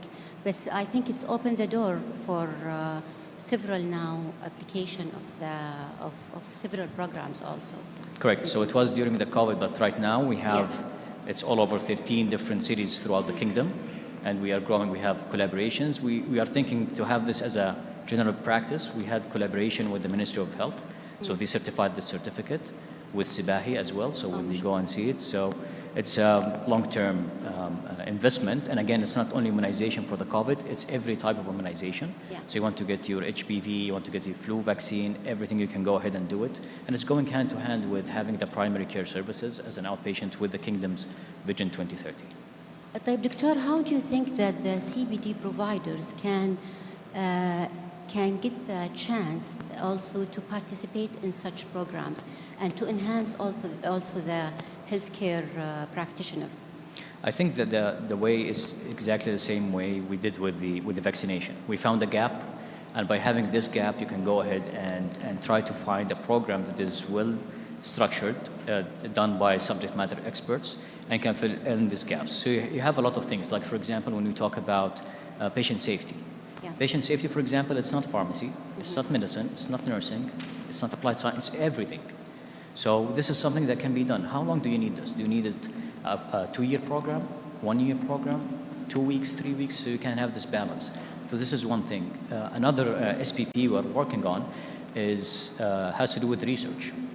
So you can have certifications in research, because this is again one of the clinical trials initiatives in the kingdom. We have billions put in that.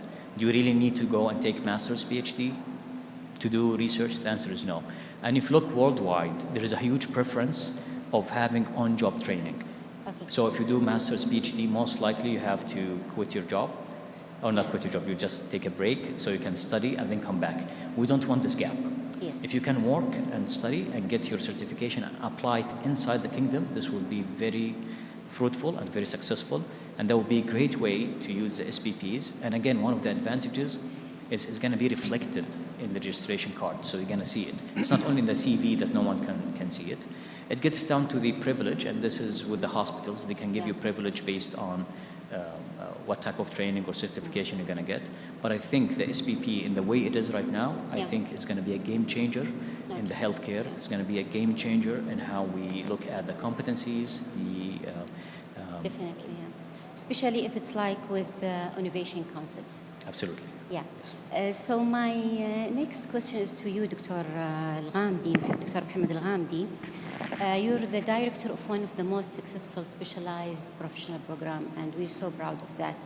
So I would like that you tell us more about this program and the story about it. Yes, thank you. First of all, I'd like to thank the Saudi Commission and the Professional Development Wing, led by Dr. Yasra and Dr. Manal, and the incredible team for recognizing our project as one of the distinguished programs run within the most critical period of time in healthcare industry. Actually, it was started in 2019, late 2019, to bridge the gap. As in Ministry of Health, we have 65% of our nursing workforce are Saudis. Despite that, we have among the national level, almost 37% are national. So we're okay. We thought we are good. Then when we distribute the workforce, we found out that the majority of our nurses, national nurses, work in the primary health care, almost 95%. were only 31% in critical care units. So what do we have to do to increase or to nationalize the profession in the critical care units? So we start thinking of the current professional diplomas, which is gaining master degree, professional master degree after 2 years of quitting the work and increasing the shortage. So we need, as Dr. mentioned, we need on-job training within a year or lesser than that. And then we have continuity of on-job training, getting the expertise in addition to the full exposure with the current practices. We developed the program. We have good support, sufficient support from the leaders, from the Minister of Health, till all the deputyship enrolled in the project. And then we start having the target first, 5,000. We started the piloting 1,500. The huge project was not an institutional, it's not one region. We are talking about almost 5,000 nurses, trainees, in more than 200 institutions distributed in 20 regions.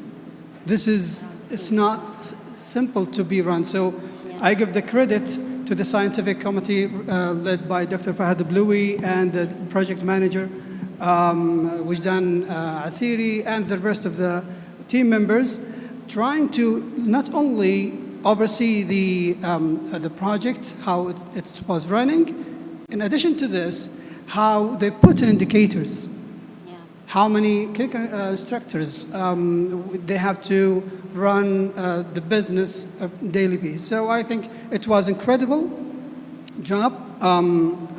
This is the first time to be recognized by such distinguished institution, and again, my sincere and deepest appreciation for having this day after the appreciation from our minister. This is an incredible institutional recognition from Saudi Commission. Yeah, Doctor, it's like 2 cycles of conduction with a total graduate of 4,000 Saudi nurses, isn't it? Yes, and that's guaranteed to increase the number of Saudis, the percentage of national nurses, from 32 to almost 40%. And we are assuming that we're going to reach 50% with the third batch, so we can secure the critical care units to run in case, la samah Allah, for any such pandemic. You don't know what will happen, and also any political conflict, political, geographical disaster. We don't know what will happen. So this is 50% will secure to the continuity of business. Yeah, I think it's very innovative, and it's changed the face of nursing practice in Saudi Arabia, which is great, and مبروك, ألف مبروك, ما شاء الله. My next question to our guest, Dr. Noura. Dr. Noura, you came from King Saud University, which is considered to be a strong academic institution. And you've been awarded with a grant of excellence in learning and teaching as a primary investigator. Would you please tell me more about this award? شكرا دكتور ريم على السؤال. So basically, what I worked in that grant was around the area of moving the experiential education, learning and pharmacy education from regular training and applying to more of a simulated-based environment. So the main idea was to use the virtual reality as an example, or it was a pilot literally at the beginning, to be incorporated in a course, which is an introductory pharmacy practice course. And the gap was in learning what was actually raised during COVID times. Because once you have the pandemic, the priority goes to the more expert students, the interns, the postgraduates, trainees to be in the hospitals and provide services. So our undergraduate students who are struggling to learn are not offered the same level of training during the times of COVID. So actually the idea started before COVID, then I sensed the urge of applying it, especially during COVID. So we used virtual reality and we actually filmed different areas of pharmacy, and then we incorporated that in their experiential education, and we got results before and after that. And it was actually that time where I figured that education can be modeled and delivered in different ways, and simulation is something that is not really tapped in, especially medical education. Doctora, also you've been presented in several national and international CBD's activities. So what do you think the drives of your institution, especially it's an academic institution and it's actually a prestigious academic institution. What's the drive toward the improving and supporting of different CBD practice? What do you think? Yeah, so what we do in King Saud University is we basically try to educate and prepare graduates to be ready to join the workforce immediately. To be aligned with it. Exactly, and to be ready to jump in and practice and serve and be residents and so on. So I think one of the most important things is to basically try to identify those skills, either soft skills or professional skills that they needed to be entrusted to deliver. And as you know, Doctor, of course, entrustable professional activities in medical education been there for a long time. But then when it comes to pharmacy and other colleges of healthcare, I think it's a new topic or area that we need to incorporate. So having CPD programs as early on, hands-on training for our graduates, and also to collaborate with practitioners, not only academicians, to deliver those programs is very important to us. And also maybe to implement the concept of the lifelong learning within the graduates. Yeah, and that's one of the things that basically how they're gonna know about that by seeing practitioners joining them in those courses. So for example, if we open a course in supply chain management, a lot of us will go and join because we never learned that in school. So it will show them and humble them that learning is a long experience. It's not something that is you gain it once and you have the degree and that's it. Yeah, this is very inspiring, really. Dr. Naif Al-Marzouk, thank you to be here with us today. Although you are a consultant in emergency medicine and you're a director also of emergency department in King Fahd Armed Force, you attend healthcare quality management program, which is SPP program. So I wonder how does the skills that you gained from this program affecting your practice? I know that you have a successful story within the Department of Emergency. Yes. Would you please? Thank you. Early on, since I was assigned as the chairman of the emergency department, I realized that there's a lot of gap in my skills and knowledge in order to lead such as a big department as the emergency department. Maybe I was consciously incompetent, as Dr. Boker said at that time, or as maybe I was unconsciously incompetent to accept this role from the first place. So, and the need for innovation and improvement in the healthcare services in order to align the services with the organizational mission and vision. So my aim is to expand my personal growth in the administration field first. So I applied for the executive MBA degree at Prince Mohammed bin Salman College. And to gain in-depth knowledge in quality improvement, and which is really essential in advancing and executing patient safety measures, patient health patient-centered health outcome and operational excellence, I had the opportunity to join the Healthcare Quality Management Program, which is a specialized professional program accredited by the Saudi Commission and falls under the umbrella of the Ministry of Defense Healthcare Services. And the main goal of that program is to serve as a valuable resources for healthcare institutions with professional individuals who are involved in quality improvement initiatives and to establish a culture of continuous quality improvement. That being said, we have managed to execute several quality improvement projects and several successful quality improvement projects on the department level and on the institutional level as well as the organizational level. Yeah. Doctor, from your accomplishment is that you improve the patient satisfaction score of the emergency, which is department, and optimize the patient flow within the department, which is great. I think it's very great in a hospital like the King Fahd Force Hospital, where you have a lot of patients flowing to the ER department. Yes. At the Ministry of Defense Healthcare Services, our primary mission is to improve patient satisfaction. And there have been a lot of quality improvement projects for that sake. So we really put a lot of pressure to elevate the patient experience during the whole hospital journey, not only for the emergency department. And we were really successful of adapting multiple quality improvement initiatives and models in order to reach that goal. And we successfully reached that goal. How do you think such program can align with the vision of 2030? Which program? Any specialized professional program. Yeah. How they can add to the vision.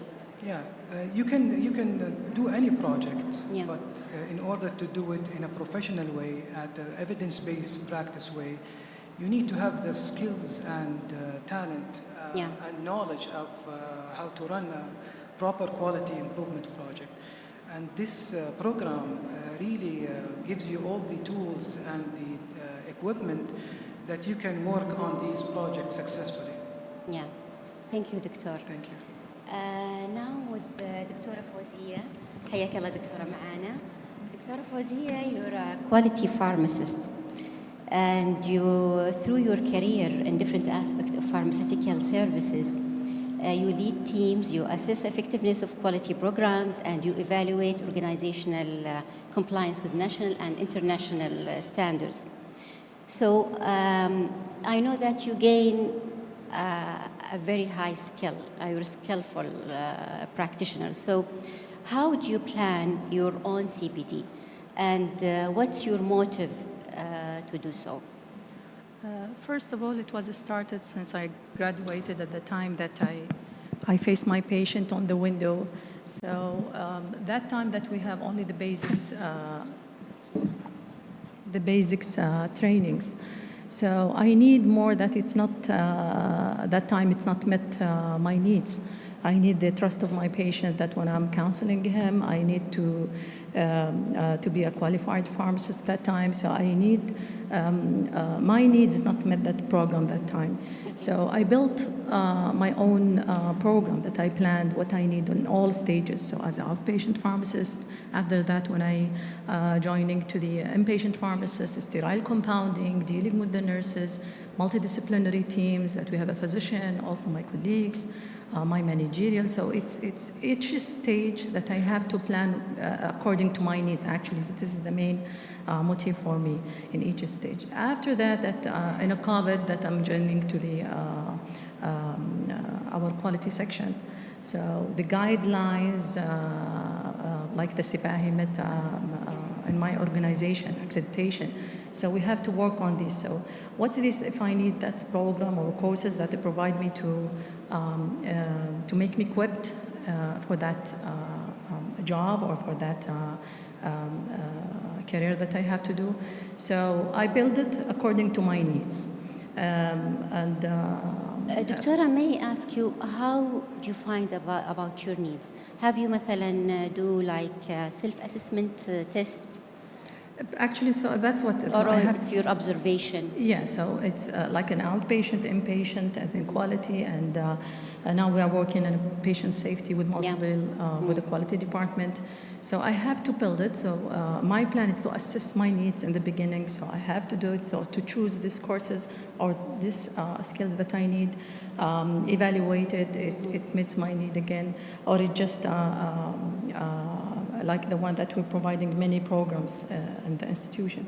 So is that make me doing these services inefficiently? Is this reflecting on my organizational accreditation or my employer also requirement for that job? So it's according what's needs in each stages. So it's difficult to specify. In each stages, I have these requirements to make my plan. Okay.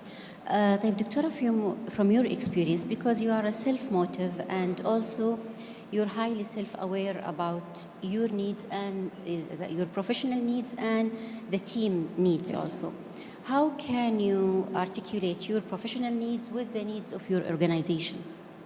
Maybe one of these stories that it's in the beginning of accreditation in the hospital. So there is little healthcare providers that they need certified or special certified in such a program. At that time, we have TPN, a specialized program. So a SBAHI requirement they require. So they just seeing who's there to be certified. Alhamdulillah, it was, it was by me in the beginning because I didn't know about the accreditation in the beginning. So I need to serve in the IV pharmacist, TPN, what kind of skills I need, what have the tools that I need. At that time, it was reflecting on my department after that, and also my organization for accreditation. Your because career. It was in SBAHI, it was something essential that will be a program certified in such a career. So this is one of the program that I enrolled with. Okay. So now I have a question for the panelists about the choosing specific like CBD activities over another or SPP program over another. How would you choose one over another, or how would you say that one is better for those categories, especially that all of you are in a high position? So how would you recognize there is a need for your team or for yourself about certain CBD activities or SPP program?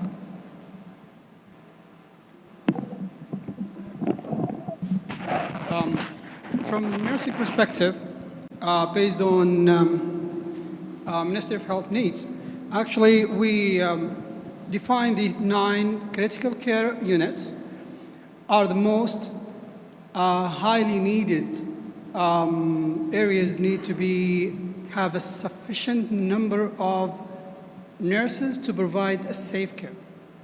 So there is no doubt the 9 units which considered as a critical care units took the priority.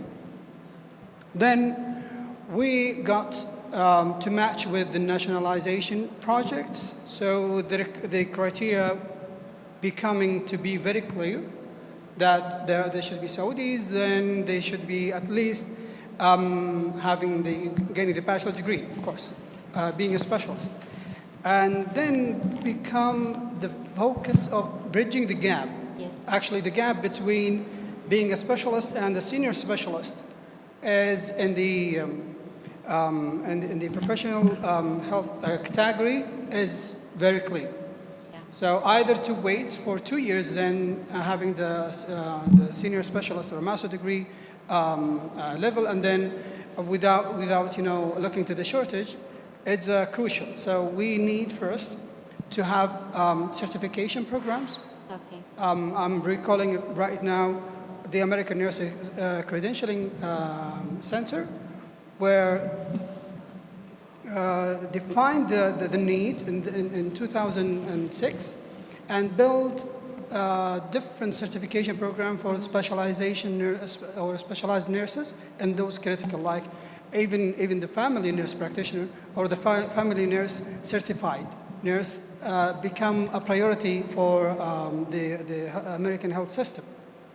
For us, I think we build the criteria, and then we build the program, and it was aligned with the Saudi Commission to have them certified. That the continuous question for the trainees: are we going to be credentialed or distinguished in the Saudi Commission? If you give me a certificate without the a credential benefits, it's not a recognition for me. And then the rule of the healthcare system to give them clinical privileges. So after they're being distinguished, and then our rule to give them the credit in form of clinical or a package of clinical privileges. Thank you, Dr. Dr. Ahmed, what's your advice for the CPD providers in regard to enhancing the CPD activities and also to align the needs of the practitioner with their CPD's activity and CPP programs? That's a great question. Thank you. So I think again, I said it multiple times. I'm going to say it again. SPPs and CPDs is a really treasure that we have to use. It's a booster of the healthcare system. So my advice, and this is what we have been doing in the Clinical Pharmacy Society, we're trying to stay away from being random in how we choose the programs. So what we do is, first of all, we need to look at the market need. And looking at the market need, we have two things we look at. We look at the stakeholders. So we have direct communication with them, or sometimes they reach out to us right away. This is one path. The second path, we have an open channel with everyone. They can communicate at any time with the society, and they can send an idea. Once they do so, we bring it to the board, and they come with 5-10 minutes presentation about what do you want and how's this going to be applied and the need of it. The most important one as well, and we've been so successful so far to do it, is having strategic partners. I don't want to do an SPP or CPD program that is just a certificate. I want something that gives it weight. So far we have two great programs. First of all, the immunization program. Our partner is the Ministry of Health. So the Ministry of Health, technically right now, if a pharmacist does not have the certificate we issue, they are not eligible to give vaccination. So the pharmacy is going to be violated for doing this. So this is one thing. The other thing also we did with the Ministry of Health, you know, Sibahi, they go to the hospitals to accredit them. One of the requirements for the pharmacy is to have the pharmacist working in the IV room to be certified with the specific requirement of the program. The problem is there is no program like this. So we took the Sibahi requirements, we created a program that is matching these requirements. We made an agreement with the Ministry of Health to have, if you look at the certificate, as Dr. Yusra mentioned, it does not come out from the Saudi Commission. The certificate is from the area. But what we do, we have the Saudi Commission logo on it, we have the Ministry of Health logo on it, and we have the SSCP, Saudi Society of Clinical Pharmacy logo on it, and we have expiration date for that. So this is eligible for 2 years, and then you have to retake it again. So I think this is the main things. So highlighting the market need, having your stakeholders' input, and most importantly, have partners with you, governmental partners that gives weight, and make sure that your certificate is not short-term, it's a long-term investment, and it has real weight in the big transformation we're seeing right now in health with the Vision 2030. So it's like going back to the triangle of responsibility. So the healthcare practitioner, the providers, and the Saudi Commission for Health. If everybody take the responsibility and collaborate together, we will reach into, we will be aligned with the vision, and we will be aligned also with our need of healthcare community. As we begin, we will, with the question, again, we will end with a question. I will leave it for you. So how can we align the needs of healthcare practitioner with the organization, with the needs of the patient, and how can we adhere this to the lifelong learning for our practitioner? Thank you for our panelists. They are great, and thank you for sharing the story with us. and thank you for your listening.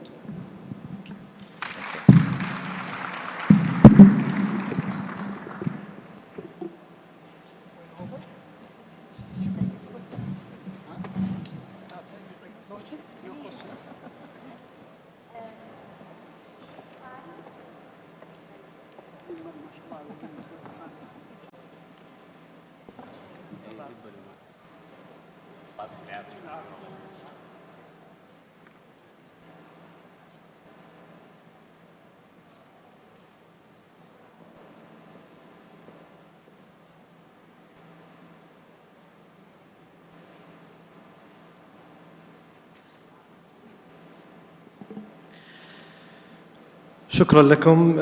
نعود إلى جلستنا السابقة وإلى متحدثنا جاهام مغميهن، الرئيس والمدير التنفيذي لمجلس اعتماد التعليم الطبي الأمريكي ACCME، عن بناء القادة في التطوير المهني المستمر. فلنتابع.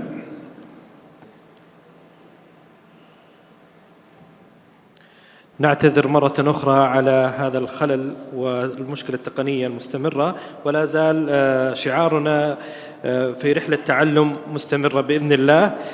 ختاما ضيوفنا الكرام، شكرا لكم على حضوركم، على تفاعلكم معنا في فعاليات وجلسات الملتقى، وندعوكم إلى تناول وجبة الغداء واستكمال أعمال الملتقى وورش العمل المتخصصة، وبإمكان المنظمين إرشادكم ومساعدتكم إلى القاعات في الأدوار المختلفة، ونتمنى لكم أجواء ممتعة، أجواء علمية ممتعة، وفي أمان الله.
Hello, can you hear me?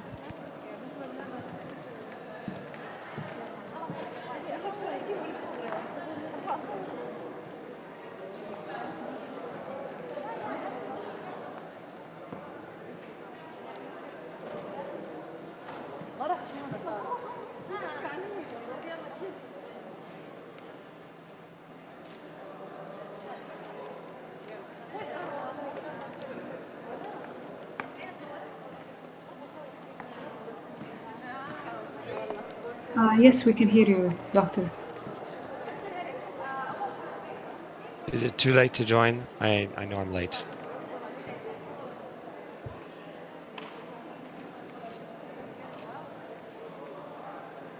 Just let me check with the coordinators.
as moving and navigating within virtual reality.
some important things such as how to movement, teleporting, and hold the 3D models inside the virtual world. Please follow the following instructions. Hand control. It is the arm responsible for grabbing objects, 3D models, and using menus, as well as moving and navigating within virtual reality.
headset program, one of our programs that we develop. فنبدأ بسم الله الرحمن الرحيم. First, I would like to thank the organizing committee for giving me the chance. أشكر اللجنة المنظمة للدعوة. وراح أتكلم عن a little bit about artificial intelligence and learning and virtual reality and the future of education. Okay. ففي كثير الآن بحوث متوفرة level 1 and level 2 evidence that show that use of technology in education improves students' academic performance significantly. So there's no doubt that use of technology in education is really make a difference. As a human, we process visuals 60,000 times faster than verbal, for example. So when we look at any environment, 90% of the information I see today is coming from my visuals. In fact, it could be even higher than that. Those are examples of technology that we use in education. Chromebooks, flipped class charts, digital whiteboard. But today, with the artificial intelligence, which is using of the high power computers and machine learnings in processing huge data to put together to help us analyze, predict, or understand the trend. Today is not only that, it even go to the outcome and even go to suggestions and even going to actions. And it is really scary. And the highest use in education, personally, I tried the hologram, I tried it augmented reality. We found today virtual reality really fulfill the educational component, both communication skills as well as advanced skills. The haptic feedback, today we have even gloves that I can do a training for dental extraction using virtual reality. And I will talk about this in more detail. This is very interesting. To reach 100 million users, Netflix took around 8 years. To reach 100 million users for the Facebook and Twitter, it took them 3.5 years. ChatGPT, when it is deployed, 3 months, we reached 100 million. And as a human, when we go to a technology, it's based on, does it fulfill our need or not? So it's really, really something we haven't seen before.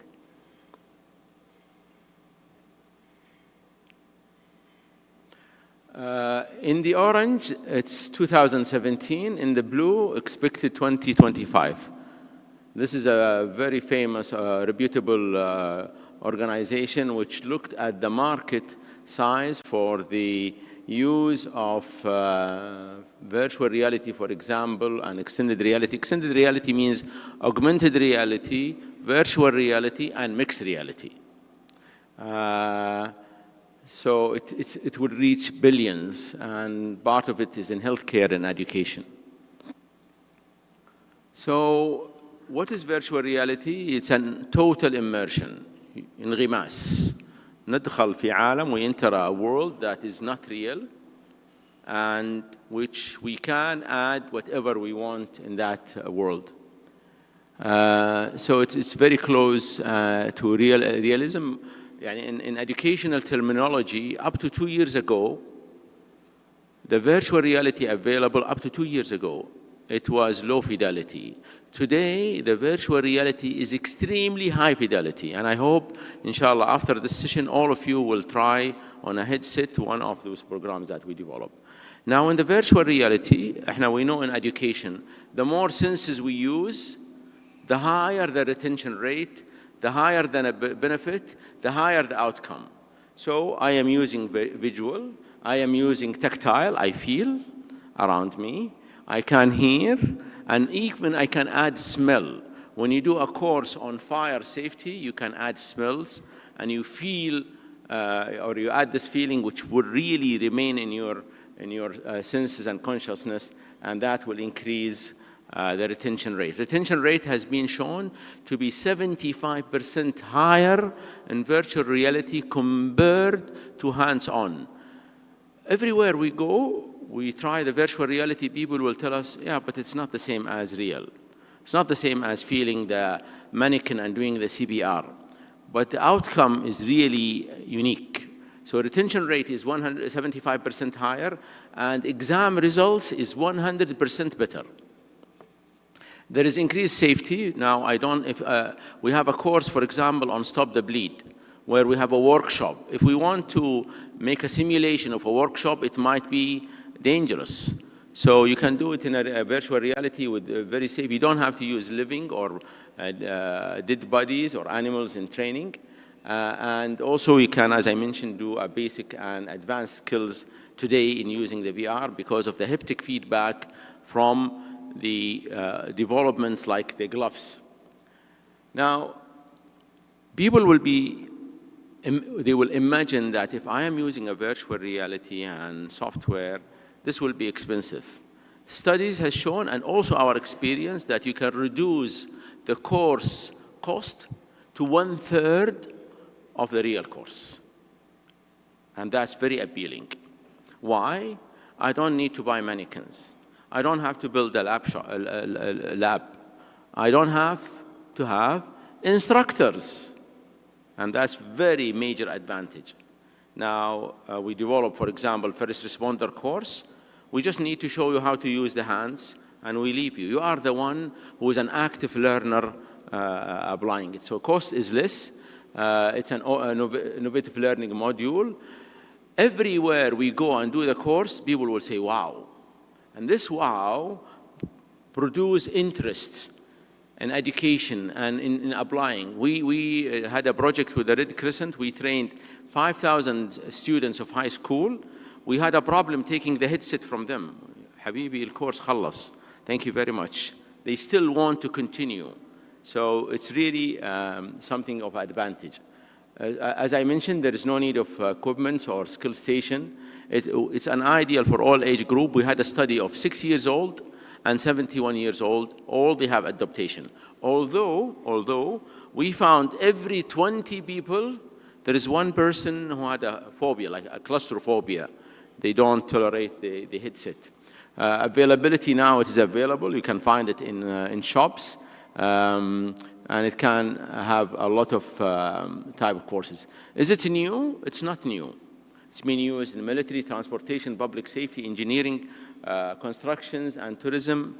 However, as I mentioned, since October 2021, there is a major change in the VR. Every VR you saw before that time or has been produced before October 21st, 2021, is the very simple VR. Now, the VR, which is developed after this date, is a very advanced VR programs. All those giants, they have headsets. They are mobile. Samsung, Apple. So all those companies, and those companies, they look after money. Of course, they are driven by the gaming, but also the education and health care now is coming. So Dell, Yahoo, Java, Facebook, Microsoft, Google have a headset, and as all of us know, that Apple will release in January the new glasses which has augmented reality and virtual reality. And as I mentioned in the lunchtime, I really advise all of you to try it. It's a bit expensive. It's about 13,000 riyal. But this will change our world in the future. You can add augmented reality to all types of education.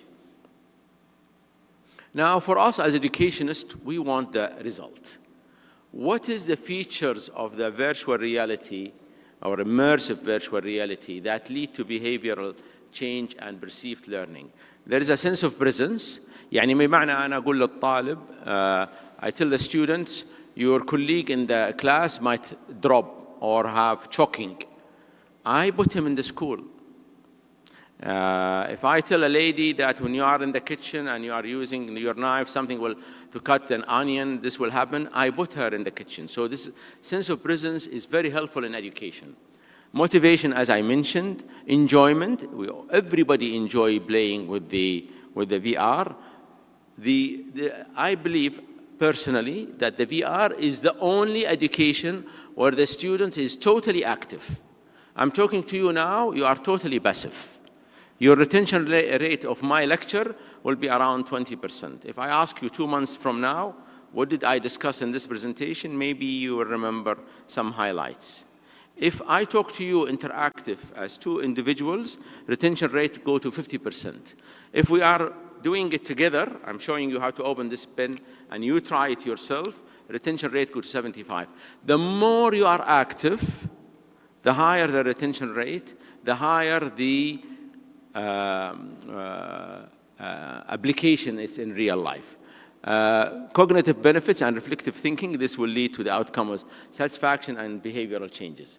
This is what I talked to you about. This is the head of the engineering in the Facebook, the one we are going to use, اللي يسمونها Meta Oculus. What he said, what VR allow us to do today was technically almost impossible few years ago. And this is happening with the artificial intelligence. The people who invented the artificial intelligence, different applications, they think in 10 years we will reach to that. What happens? In 2 years we reach to that. So artificial intelligence is moving so fast that it will be part of our life in driving, at home, in education, in healthcare. In healthcare, now we know that predictability, outcome, and suggestion of treatment, and also reading X-rays. Today, the artificial intelligence, it will immediately read the CT scan, MRI, and X-ray of the patient in trauma and tell me what type of fractures, and if there is an internal bleeding in seconds. And this is one of the jobs that maybe in the future we might need. I hope we don't have radiologists around to get upset from me. So let's talk to you about the example we tried.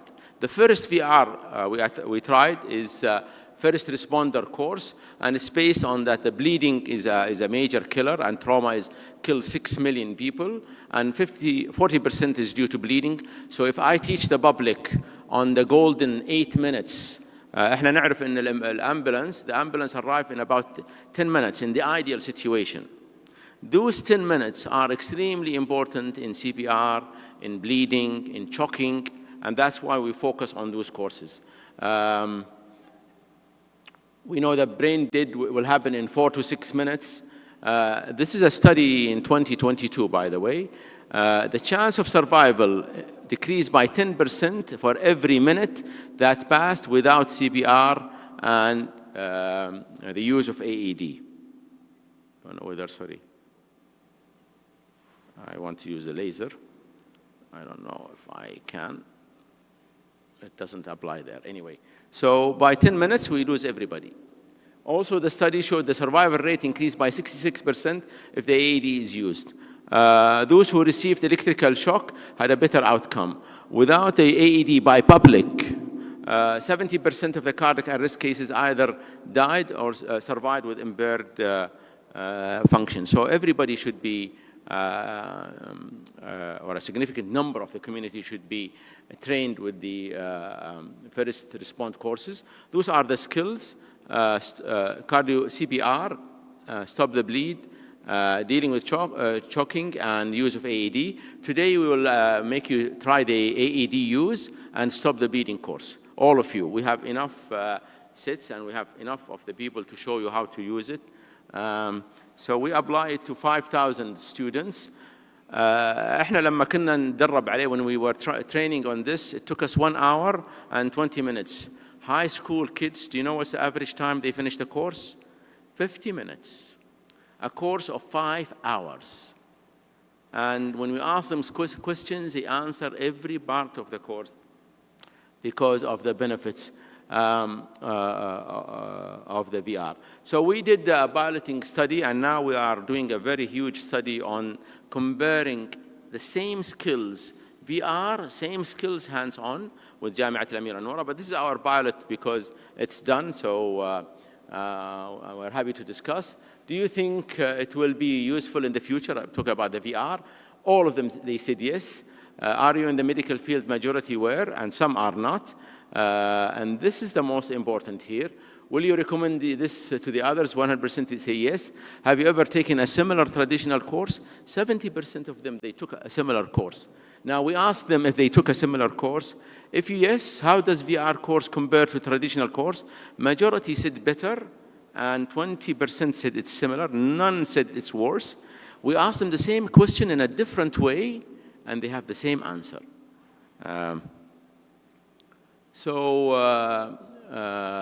Now we are with the Saudi Heart Association.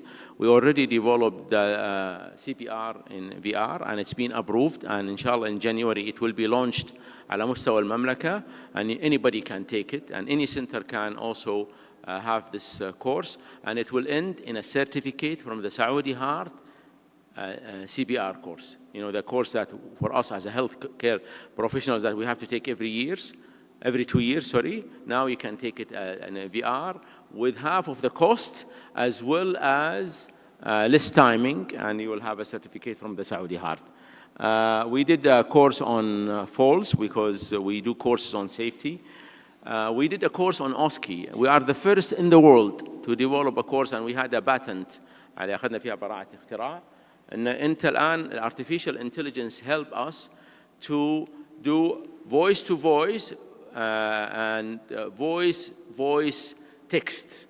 So you can ask, you can make any clinical scenario to the patient. And instead of OSCE, for example, the student will examine the eye, you show him a picture of jaundice, it will displace the jaundice for him. He put the scope on the heart. You can program it to whatever murmur you want. You can put the stethoscope on the lung, and you hear, the students will hear, and it will be automated evaluation. And you can, we did two systems. One evaluator can have the app in his house or in his city. You don't have to come to Riyadh, for example, to test the students on an OSCE. So we developed that, and we also had a patent on that.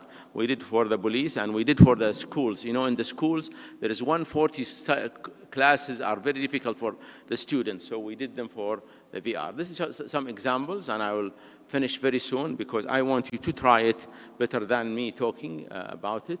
So it is an immersive. يعني لا يمكن, you cannot imagine the VR if you don't try it.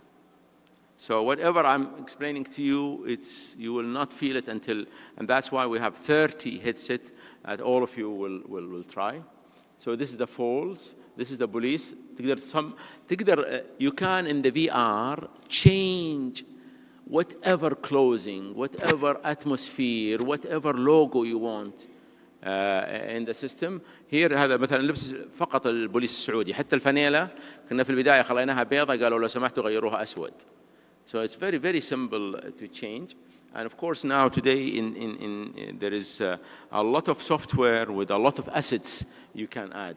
So also with the chat GPT, today the programming, اللي كان البروجرامينج ياخذ مننا 3 شهور, now it takes us 2 weeks. Because we do the initial programming through the chat GPT and artificial intelligence, and our engineer will come and modify and add a few things. I want to conclude that the VR is going to have a major part in education, with high retention rate, 75% higher, and better exam results, 100% better in the exams. It adds value, time convenience. It's 1/5 or 20% of the natural time. Why? Why? Because you are totally immersed. You have no distraction around you. You don't look at your mobile. You don't even see the people passing in front of you. So you are totally immersed. It empowers the learner, and it can augment education or even replace it. And it's at a lower cost. The studies, as also as our experience, has shown that the cost will be around 30 to 40% of the original similar price of a hands-on. There is a huge demand and a big investment opportunity in XR, which is extended reality and augmented reality and virtual reality in Saudi Arabia and the region. Thank you very much. And I think we have a video here, just a short video.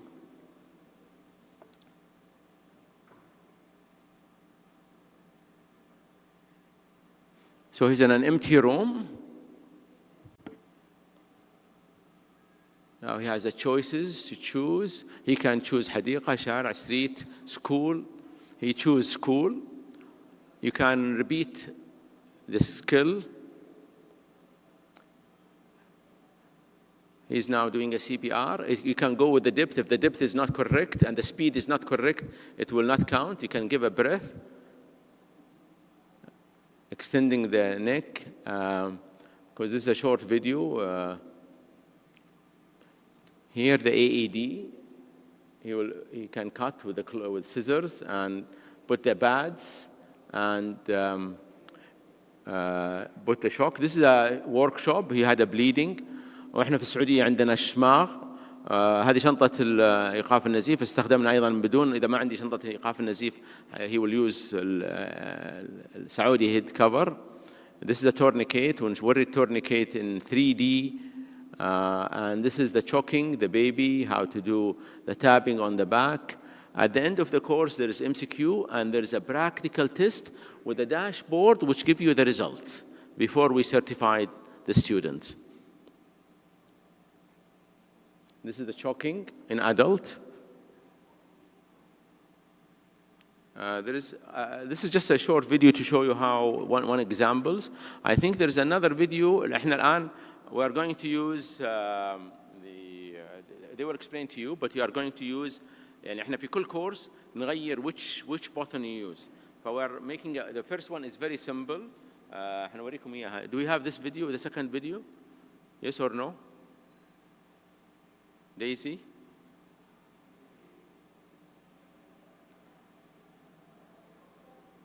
I don't know. This is a bar. They want you to fill your feedback, please, before you go. هنحط هذا لما نخلص. And those are the references for my presentation. But there's another video. I hope it will be ready. Yes, how to use the handpiece. Some important things such as how to movement, teleporting, and hold the 3D models inside the virtual world. Please follow the following instructions. Hand control. It is the arm responsible for grabbing objects, 3D models, and using menus, as well as moving and navigating within virtual reality.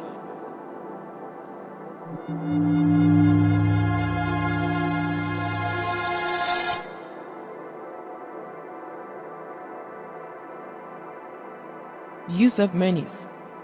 In the case of multiple choice, point the joystick to the selection list, and when the laser beam appears, mark the preferred choice, followed by pressing the button indicated on the control hand using the index finger. You must press all the buttons. Fabulous. Very cool.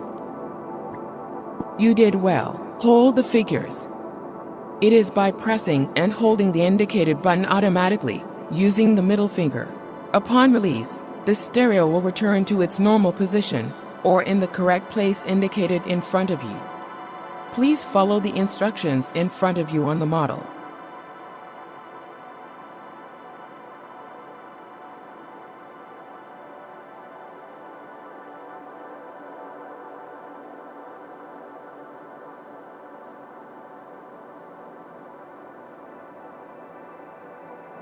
Very cool.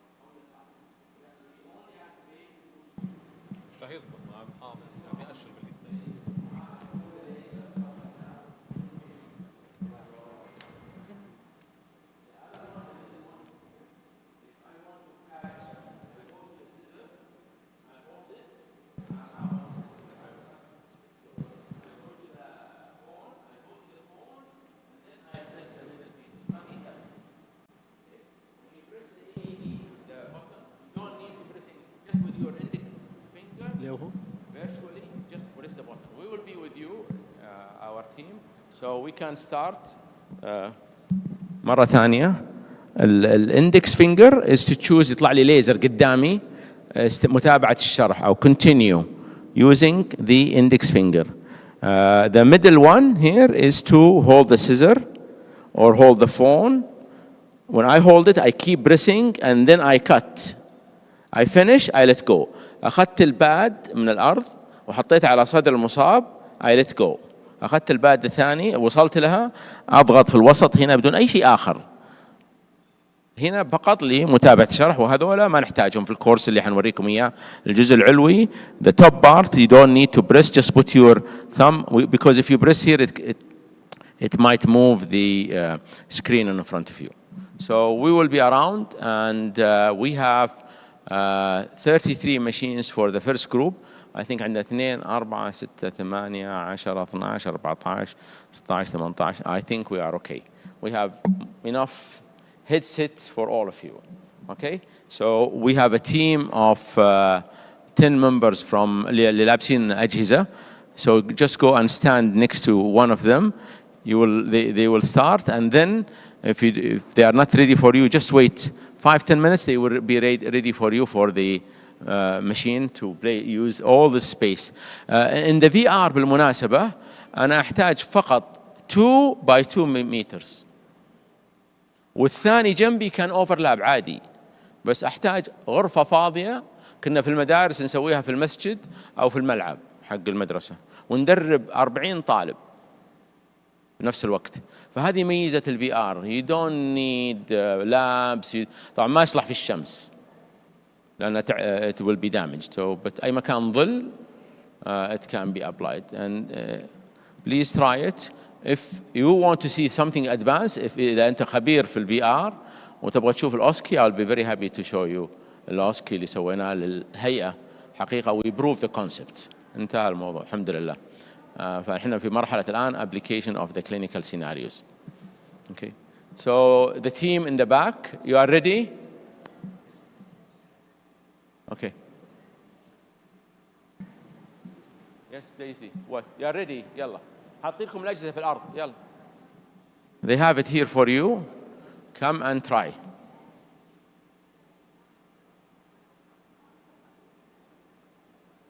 لازم شماغ والعقال ما لازم لأن الهيدسيت أنا أول واحد. صراحة لا مع وسعة الصدر. يعطيكم العافية. يا هلا. الله يحفظكم.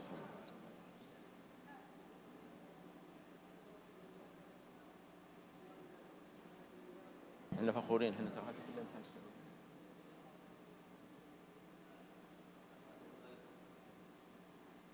تفضل.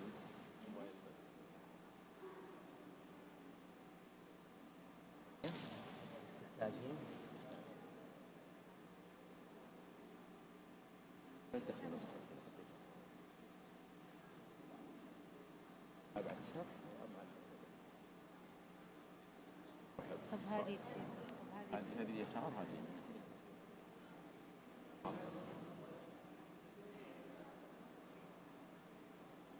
واو. ايش قلنا؟ اول شيء الناس يقولون واو. طيب بعدين. امسكي. انا ما اعرف ايش تشوفين بس اشوف يدي. ممتاز. لازم تشوفين يدك. هذه اليسار وهذه اليمين. في عندك متابعة الشرح صح؟ ايوه. لا الهلال الاحمر السعودي. ايوه ادخل على الهلال الاحمر السعودي. ادخل انجليش. لحظه يسار طلعت فوق. اي لا تحركينهم كلهم، ما تضغطين على اي شيء. طيب الحين كيف اضغط على انجليش؟ انت الحين ايش دخلتي عليه؟ ايوه خلاص عرفت. يلا. beginning.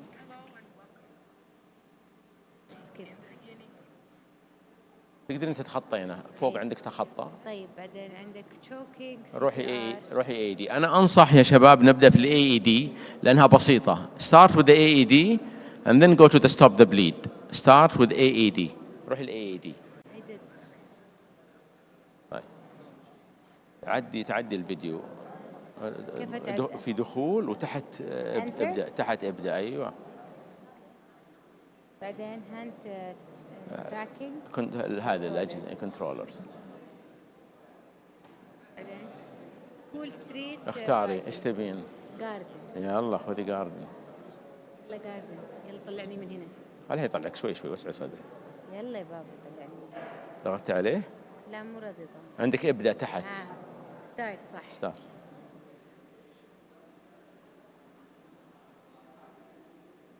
بدأ يتكلم؟ ايوه سوى المصور بني ادم. المصور صار بنت. انت دخلتي اي دي؟ انت أيوة. طالعي رجليك.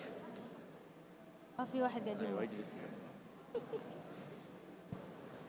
عندك زر اخضر صح؟ اصبعك المستقيم واضغطي الزر الاخضر. ما في زر اخضر. انت دخلتي على ايش؟ سي بي ار ولا اي دي؟ لا اي دي. في رجال قاعد يموت. اي طيب ما في جهاز. طيب بني ادم. شرح كان يتكلم ولا ما تكلم؟ لا ما في احد. متابعة الشرح ايوه صح؟ صح.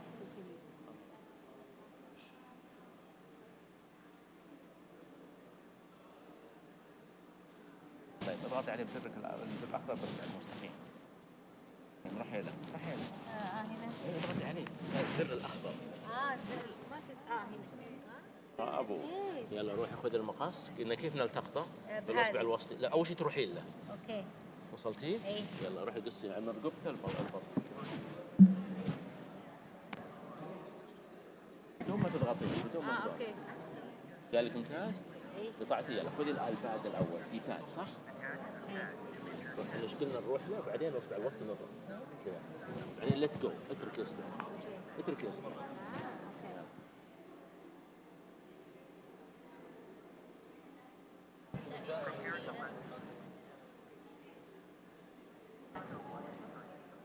احد يمسكه.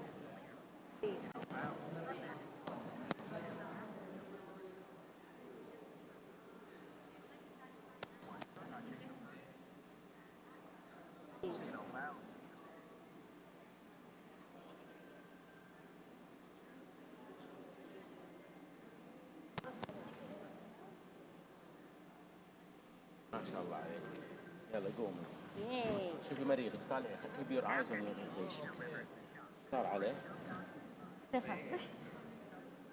تقدرين الان تسوين امتحان تقدرين بعدها براكتيكال نفس الخطوات بس احنا ما نبغاك عشان الوقت. لا اصبري.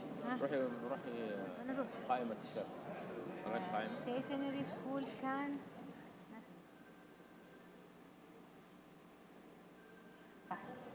عندك قائمة قدامك.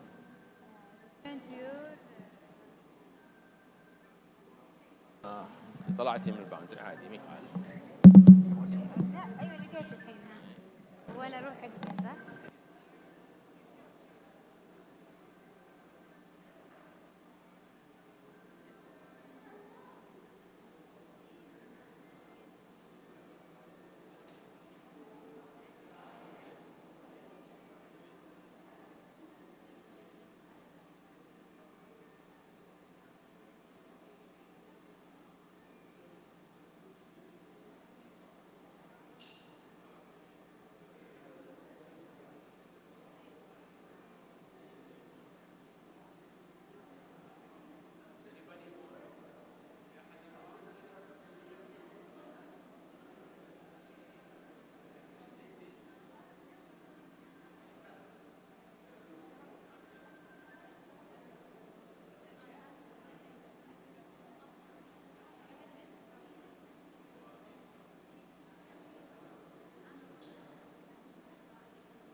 في البرزنتيشن the barcode لازم تحطيه.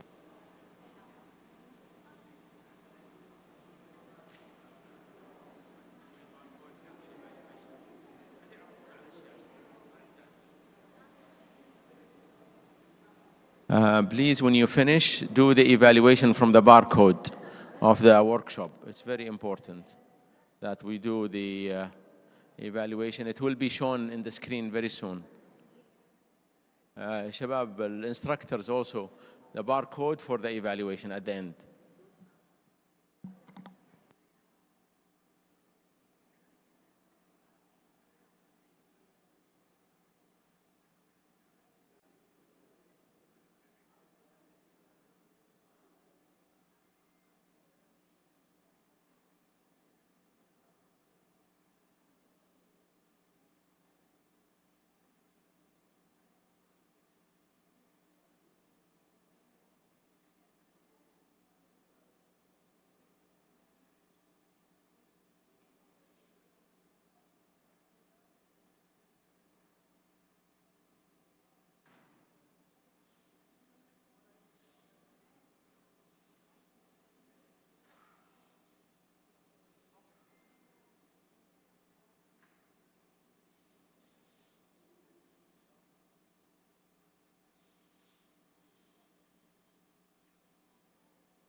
لف من عندك.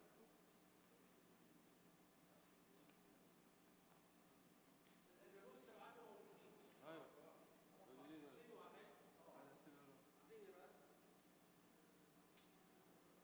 الثاني وين الثاني؟ لا تعال عندك جهاز صغير على الكفر.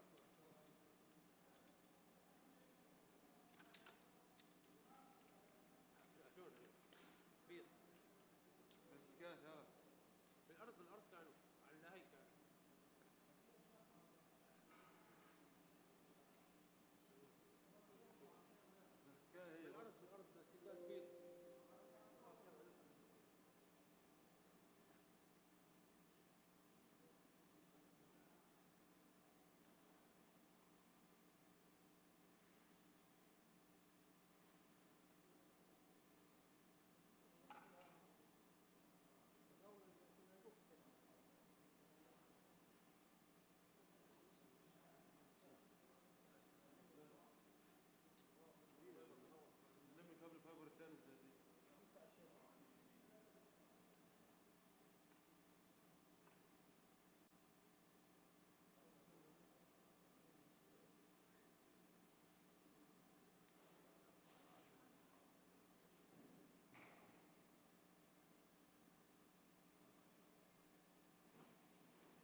حمزة خلاص ها خلاص شيل الكيبل.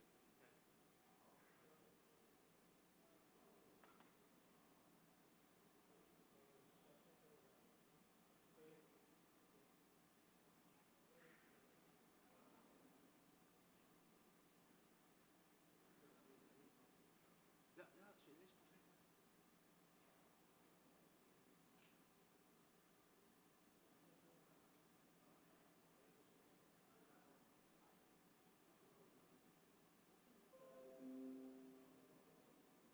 بدها ترجع ما ترجع خليها اشتغلت ولا لا؟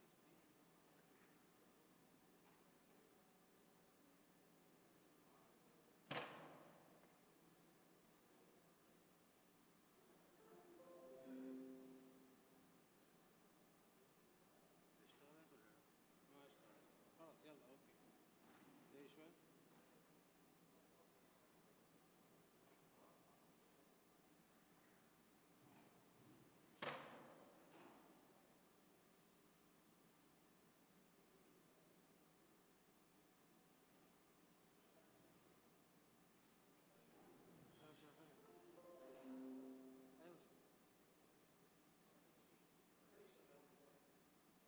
شغال.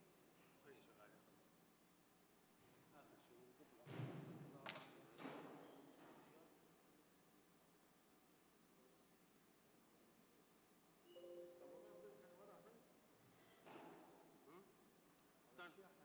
بس بدون شاحن.